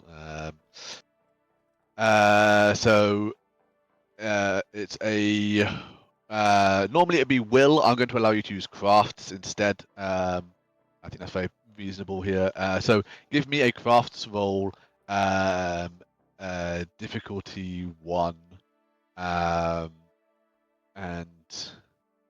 yeah, give me a crafts roll. Give me a crafts roll. No, just give me a crafts roll. Just give me a crafts roll, and then I'm going to have Gilgamesh oppose that with a roll. 1. 1. Okay, so and you're invoking Sky Mate, so that goes up to 3. Okay, but can I spend my other fate point to add 2, make it 5? Yes, you can absolutely. Tell me what it is. You're invoking the icy walk. Yes. Yep. Brilliant. Yes. Okay, so. Or the pit, whichever I need to, whichever works. Cool. So, the sleigh comes crashing down. They are going to roll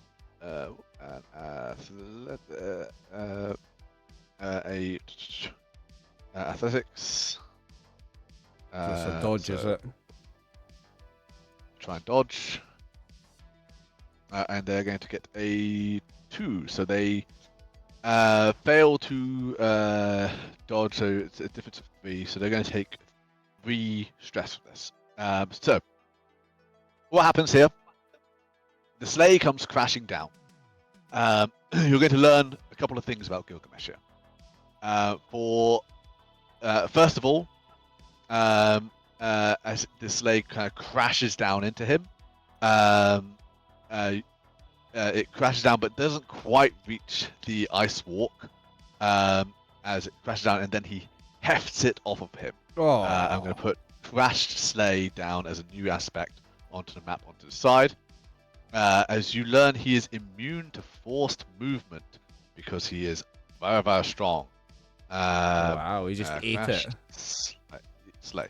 He does, however, rather than moving him, I'm converting that into damage, and you learn that as he comes off completely unscathed, that he has resistance damage and reduces the amount of damage he takes by at least 3, and he takes no damage from it either.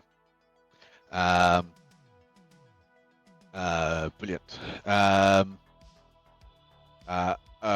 Actually, Oliver, you don't have to spend the fate point. You've still got a fate point because the Ice Walk has a free invoke on it. So I've still got 1 out of 2 fate left. Okay. Yeah, 1 out of 1 now, because your refresh went down. Oh yeah. All right, brilliant. And it is now. I wave to the reindeer as they leave. Gosh. It's now Arthur's turn. Just. Arthur and Gilgamesh have a lot of tied stats, but Arthur is just ahead of Gilgamesh on initiative. They're not the 4th tiebreaker. Get him, Artie. Get him. There is a pit underneath the walkway. Mm-hmm. Yes, there is. Yes.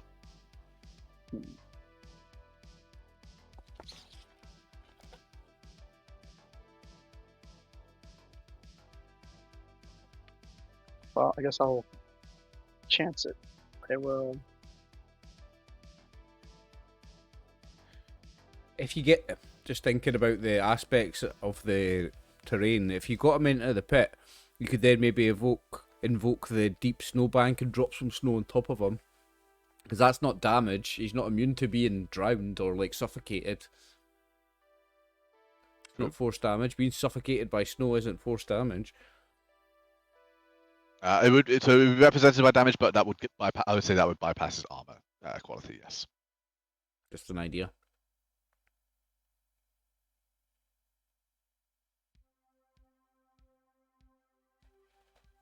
I think we need to overwhelm him. I'm going to use the slipping to basically rush him. Nice. That one's free, correct? We've used free invoke on the Oh, okay. on the ice walk, but you can invoke on the slippy. All right. And I think we're going to go ahead and dub. Well, let's see what happens first. Let's roll a basic and see what happens first. I think I'm going to end up using 2. I'm going to end up using He's opposing with fight, so let's see what he rolls on his fight. He might roll shit. Nope. Nope. He's currently beating by 6. It's not going to be worth using any of it right on this round. But I am in his face, so I can. In his face. So I can defend. Absolutely. And it is his turn. So you come down, bring Excalibur down. He brings his Kapesh up, deflects it to the side, and says, "No, like this." As his voice has changed to Gilgamesh's, and he is going to attack you. And he gets a bonus to fight when he's attacking. So he has got a 3. He rolled very poorly. So give us a fight or athletics to defend against his attack. Fight would definitely be better. You've got this, sorry. And I get a 2. Right, so you're only taking but 1 stress here, unless you want to invoke. But you can just take off. Otherwise, you can just tick off your 1 stress box if you like. I'll just put the 1 in physical. Fabulous. All right. He no, like this, deflects, and then swings across, and you just dodge out of the way. You feel a very slight twinge in your back, but it's nothing to worry about. It kind of goes as quickly as it comes as you dodge the blow, taking just a bit of stress as you do. Odysseus, it is your turn. So I am going to use a fate point, I guess. I don't know if I'm doing this right. but I want to use my stunts of chess mastery to know that this was going to happen the whole fucking time, because I always suspected this cunt of dodginess because he's nothing but a wank stain. And before we left, I used the radio that I brought with me from the VTOL to inform the pilot that he needs to be in the sky, mate, ready to launch the missiles at the mountain to stop the enemies being able to attack. I don't know if you recall this, but the pilot did betray you and try to blow you up with missiles. So I assumed you dispatched him before arriving. We would've If got a you want to different have pilot. the known turncoat pilot in the air with missiles, I will allow it. But they're not going to be firing at Gilgamesh. They're going to be firing at you. That'll fuck my whole plan. He was really nice to me when I was on the radio. Can I roll to convince him that that Gilgamesh is? Sure. Yeah. Okay. To... Give us a give us an influence. I'm gonna call it difficulty 4. It's a difficult one, but give us a rapport difficulty 4. Report. Yeah. You've got this, Chris. Go close. You can invoke if you want to use a fate point to on one of your aspects if you've got one.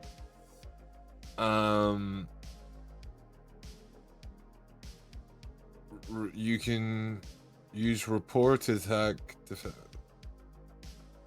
Yeah, so this is your influence. That's just like coming in. Could I spend one of my fate points? Could I change it, right?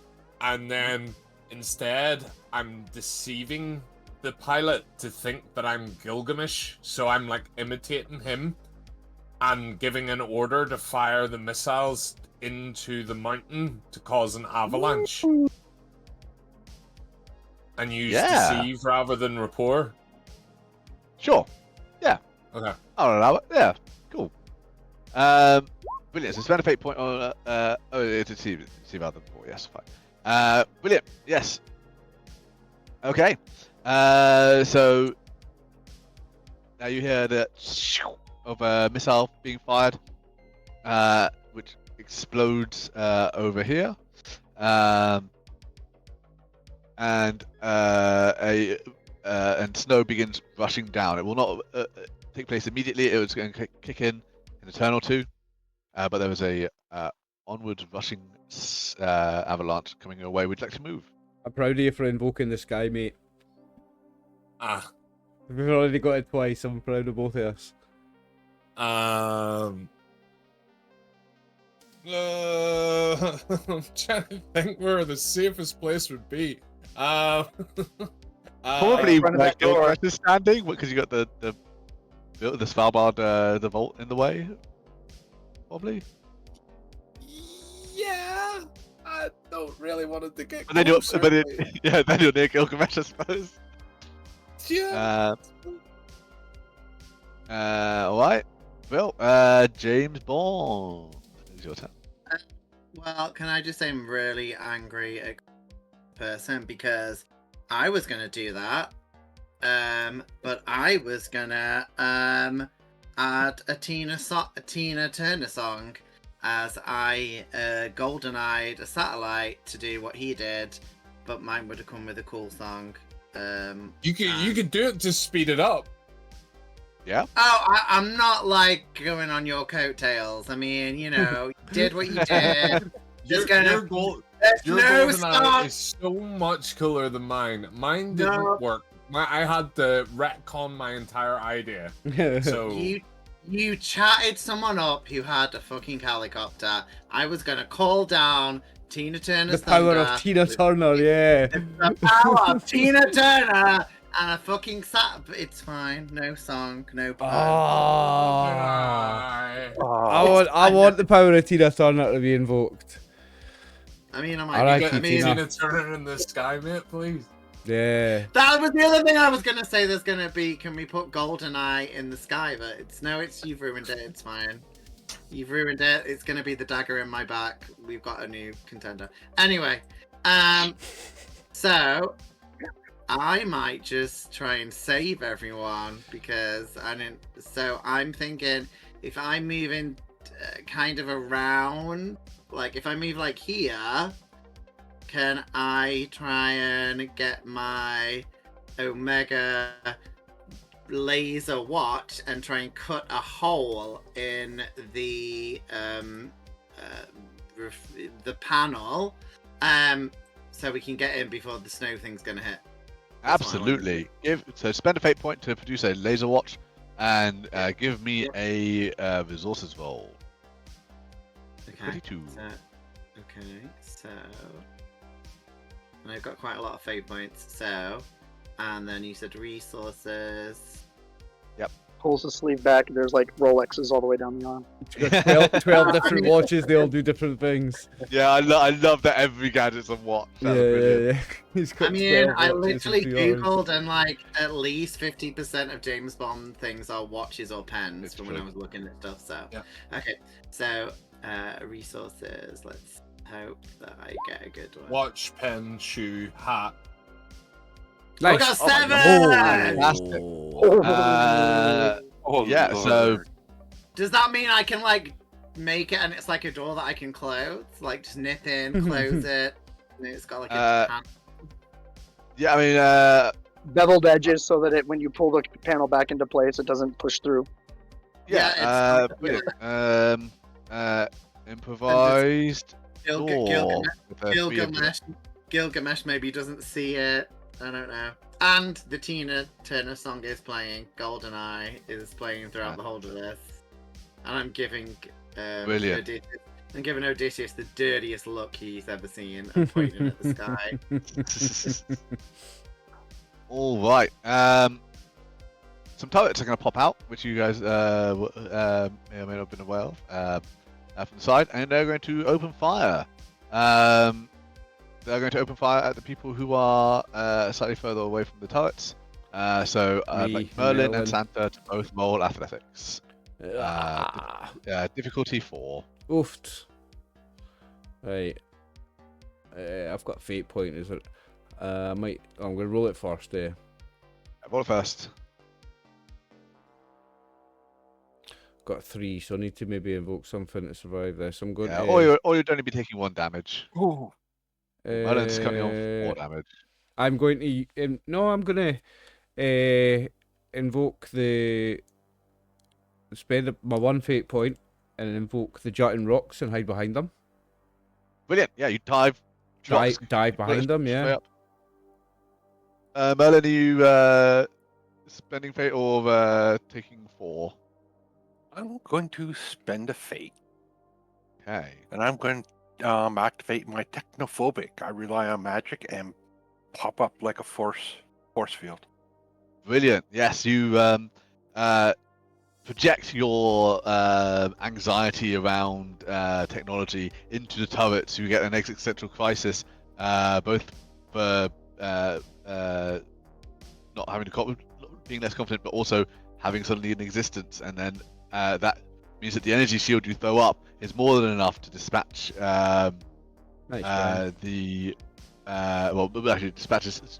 dispatches some of the bullets.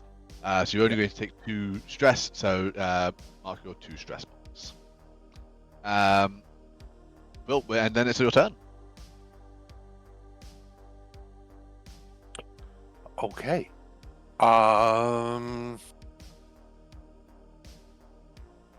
Since we've got a nice bright sun in the sky, I'm going to have it move from its current position to just over top of that lovely ice walk and start melting it.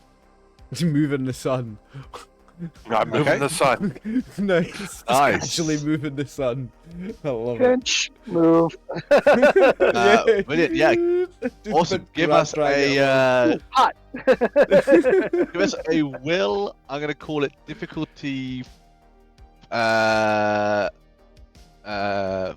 Is that the will roll you just rolled? Yeah. Oh, difficulty 5. Yes, you've hit it. He's rolled a 5. But yeah. Yes, Brian. You focus, and the sun moves. It reflects off the reflective panel at the top, and melt the ice walk away. Now, Gilgamesh is immune to force movement, but not immune to gravity, so he's definitely going to fall into this pit. So that puts you in this zone. They're all kind of in the pit. I'll put a marker on them so that we know they're kind of more in the pit than. No, actually, no. I'll put the way we represent that is by giving a free invoke on the pit.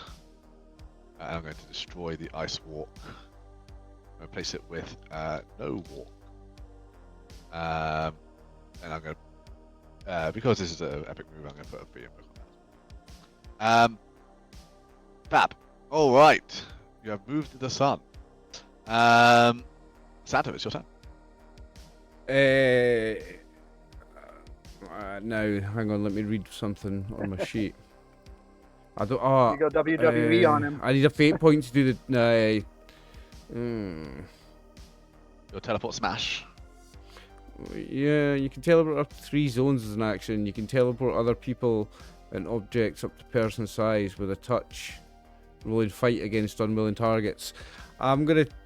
Alright, so I would have to touch him, but I want to try and teleport him to like under a 10-foot pile of snow. Yeah, you can do that for sure. I think you have to see it. But you can teleport him right in front of the avalanche, which is coming down. Yes, that's what I'll do. Work for you? I'll teleport him to right where the avalanche is going to hit. Roll me a fight check. You're trying to equal or beat 4. Fight.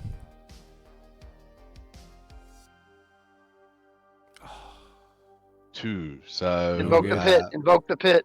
I've got no Invoke the fate pit. points. It's is it a free. free invoke? Oh, is it free? Yeah, well, yeah. Invoke the pit if it's free, 100%. Brilliant. You've got the height advantage because he's just fallen into the pit. You've got the height advantage. You come cresting over the side. You reach out, grab him in the face. He disappears in a flurry of snow, appearing in front of a much larger flurry of snow. One could barely call it a flurry at this point. As the avalanche comes crashing down. And since he's towards- immune to being moved, the avalanche goes over him. Yes, it's going to deal a bunch of damage to him, for sure. I am going to. So that is going to be. I'm going to say that the avalanche. I'll say the avalanche hits now because we're right in front of him. No, I'm going to keep the avalanche at the back because. No, we'll do it now. Do it now because we're right in front. So avalanche hits. Now, who did the? So Martin, because you had the idea of doing the avalanche as well, and Chris got to start it. Can you tell me how powerful is the avalanche? What on a scale of 1 to what's the highest number? 7. It is on a scale of 1 to 8. Oh. How powerful is it? And bear in mind what you say will apply to you guys as well as Gilgamesh. Okay. I'm thinking But it's if it's 1 to 8, I'm gonna say it's like when Chris Kidd sprayed me in the face, so it's like a 6. It's like an Irish spray. The 6, yeah. It's kind of like being sandblasted. It's pretty All bad, right. but it's not like, you're gonna die or anything. Roll physique. Yay! So Look out one of the Bryans. That was me. brilliant. So Can I have my move before this thing hits? oh yeah, you're away from the avalanche. He's been teleported up. Yeah, Oh, he's up right. there. The snow crashes into him, and you learn that he reduces all damage by at least 4. So he takes no damage from it, but suffocation might become a real thing. As the avalanche washes over him as he stands immobile. Arthur, is your turn. Okay. Well, I am going to. I guess it's invoke an advantage. I am going to, by commanding everyone to get to where James was, cutting the the hole so that everyone will be saved. Oh, Will yeah. it give me rapport? All right. Ooh, that's not good. Reroll if you've got difficulty a one, so- I'm gonna Fated King in touch with the struggles of the people. Okay, cool. And so you can re-roll that then. Yes. I think rerolling that might Positive be that's for There fabulous. we go. That's a lot better. All right. Right. So I'm going to add a new aspect onto here, and we're going to call it "Someone suggests not getting hit by the avalanche." Plus. All right. Brilliant. And then are you going to move up to follow your own advice? crawling out, And- and I want to make sure the other two get out of here too. Gilgamesh's turn. Gilgamesh is going to roll physique to try and escape the avalanche. I'm going to give them -2 because the avalanche is moving at a rapid pace. They do not escape from the avalanche. I will give them a physique roll to try and not suffocate. They are not suffocating yet. Right. That brings us to Odysseus.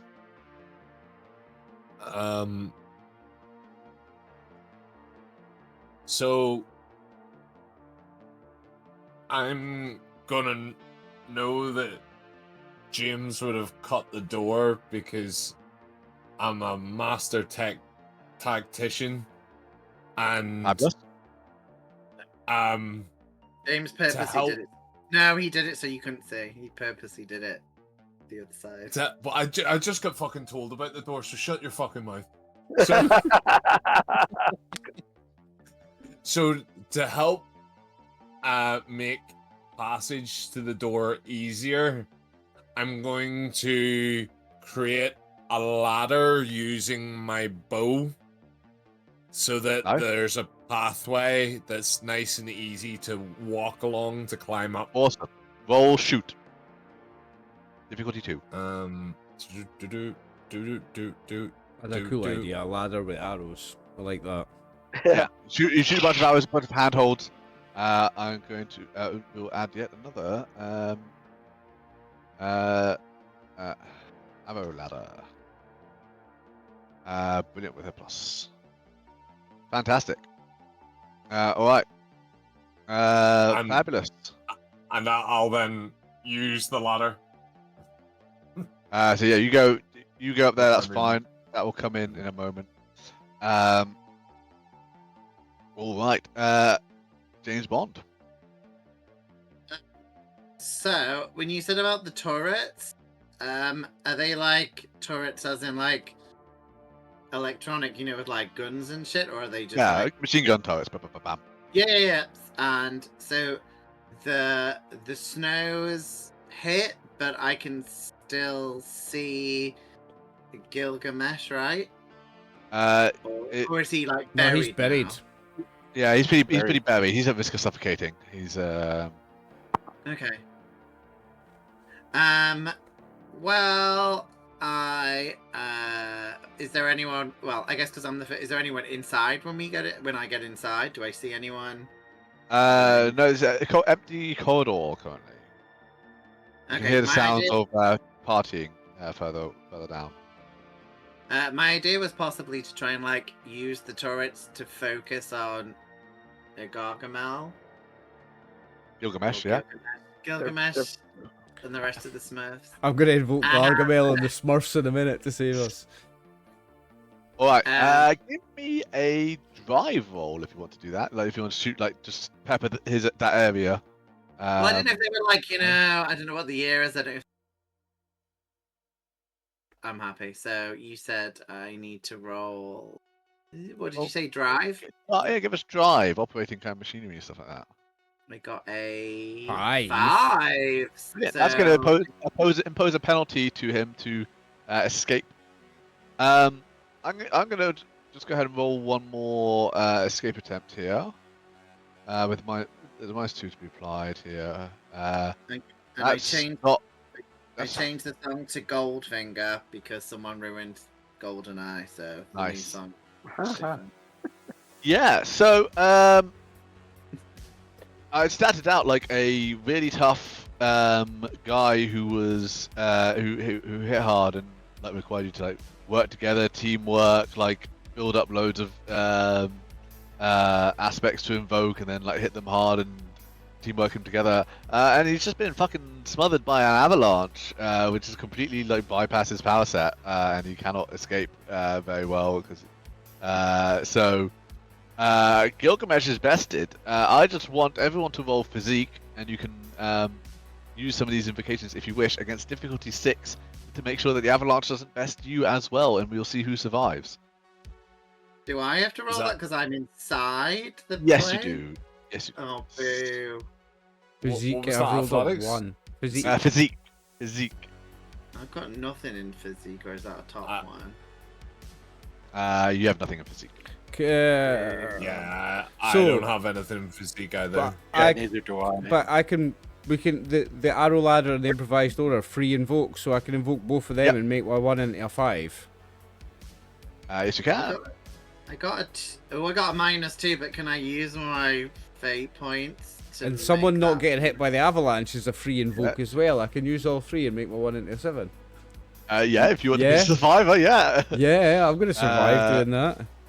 Cool. All right. Okay. So I'll use all there's 3 of the those effects then. gone.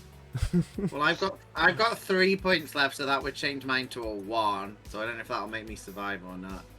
No. Well, each fate point, you've got your ladder. You're not being. You've got all this stuff. Each fate point adds 2, or you can re-roll with each 1, 2. Martin. So You could re-roll, get a better roll, and then spend another one Yeah. to add 2. re-roll and spend 2. So give us a roll. Give us a roll again, and then we'll add 4 to whatever this is. Okay, let's see. Okay. Oh, I got the man. same I thing. rolled the same again. Uh, Oh my This god! is Even. good. Oh. Okay, We're gonna die. I have We're gonna- fated king in touch with the struggles of his people. Can I push them in and into the thing to save them, and I will take the hit. Okay. Yeah. So Ooh. I'm gonna say you're going to take Okay. all of the damage. So Mhm. extra damage. So we've got 4 from James Bond. We've got currently from Odysseus 9. And That's Santa's not taking 13. any. So we just need Merlin. Okay, so can I think I have 1 fate point left, and I've seen a James Bond where he does something, and he makes some weird capsule appear from it around him. Can I do that? And yeah, another watch, Yep. the 7th watch. Cool, Can so- I use my last watch thing to put a bubble around me and whoever's the sexiest slut in our group, because you can only have 2 in the group. Odysseus, absolutely. So that'll be scram nice. it. So we're at 11. We're at 11 damage, and I just need physique from Merlin. To Can I- just. Do instead of physique my weather control and try to turn that into a solid sheet of ice. Yes, you can roll will. Yeah, you can roll will. If you succeed on the will, it'll give you a +2 to the physique. I'll say.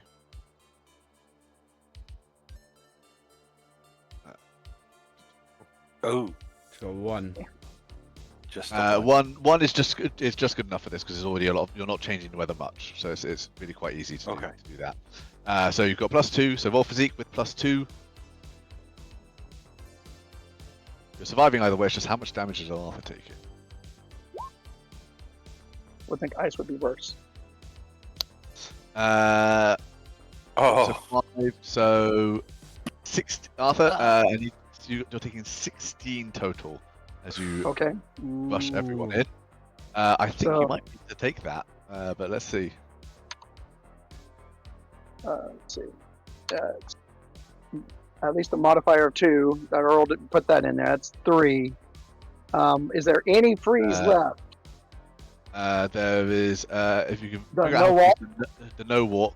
Santa you used can- 3 of them to stay alive, but Santa true, has I to think be another alive for the 3. kids. Currently at 19 damage. Currently at 19. Okay, let me see. 5 plus 4 is 9. Plus 3 plus 2 is 19. You don't have the No, 5, so 14. your max is 4. Oh, okay. It was a 5 on here. But okay, Yeah, so that's 9. all right. so your And then pendant that walk? would change over to a 9 would be a severe. So 9 is so I think potential. So that's a severe and a moderate.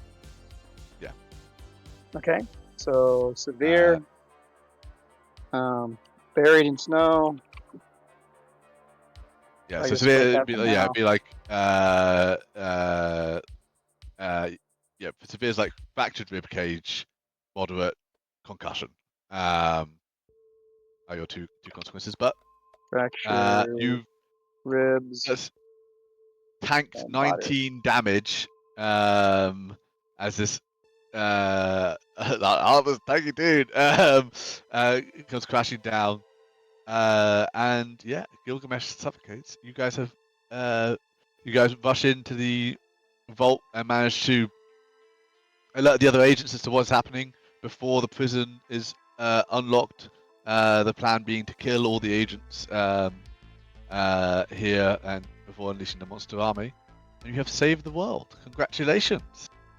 Yeah, save the world, boys. I mean, me and Odysseus are orbing down the mountain road to the end of the movie. That's how I see Very it, nice. in James Bond style. I pick up Arthur and walk like me and Merlin pick up Arthur and walk like arm over shoulder with him to try and get him out of there, and we walk off into Yeah. the. And you're all like, walk it off, and I'm like, oh. As Arthur, if you give me 2 quick will rolls. Okay. Oh no, you only have to spend fate points. You don't have fate points now. Yeah, I was gonna say I don't have any fate points right now. Yeah, you don't have regeneration, but yeah, you'll be able to walk it off fairly quick because you've got your regenerative powers. Yep. But, So I was like, I could probably take it, but I'm gonna say you'll need a day or two. You'll need to take a couple days. I'm gonna say to Arthur as we're walking it off, helping him walk it off, and be like, I think it's time you did retire, mate. Maybe all of us. Can I deceive Arthur into thinking that it is but a flesh wound? Sure, yeah. Give us a deceive roll. Arthur, give us a notice roll. Notice with +2, I'll say. oh, I got a 5. We'll go for all the 5 then. All right, yeah. So no, you know it's not just the room. And with the double bird, that's where we'll leave it. Do you want to take us out, Oliver? Hey, thank you very much, Bradley. Well done, boys. We saved the world and we all survived. Maybe we can all retire now. That was fantastic. Thanks all for playing. I really enjoyed that. It was a lot of fun. Bradley, thank you very much. It's 15 years since I had played Fate, and you just reminded me what a fun and easy, great cinematic system it is, and you really did a great job with that. That was fantastic, man. Thank you very much. Yep. You're welcome. Very much And so. thank you all for playing. Thank you to everyone watching on Twitch, twitch.tv/I'mChrisKid. We appreciate you and we love you. Thank you all. And to the viewers watching later on YouTube, thank you very much for watching. I'm RxOliver. This is The Gang and this was Fate. Legends never retire. Bye.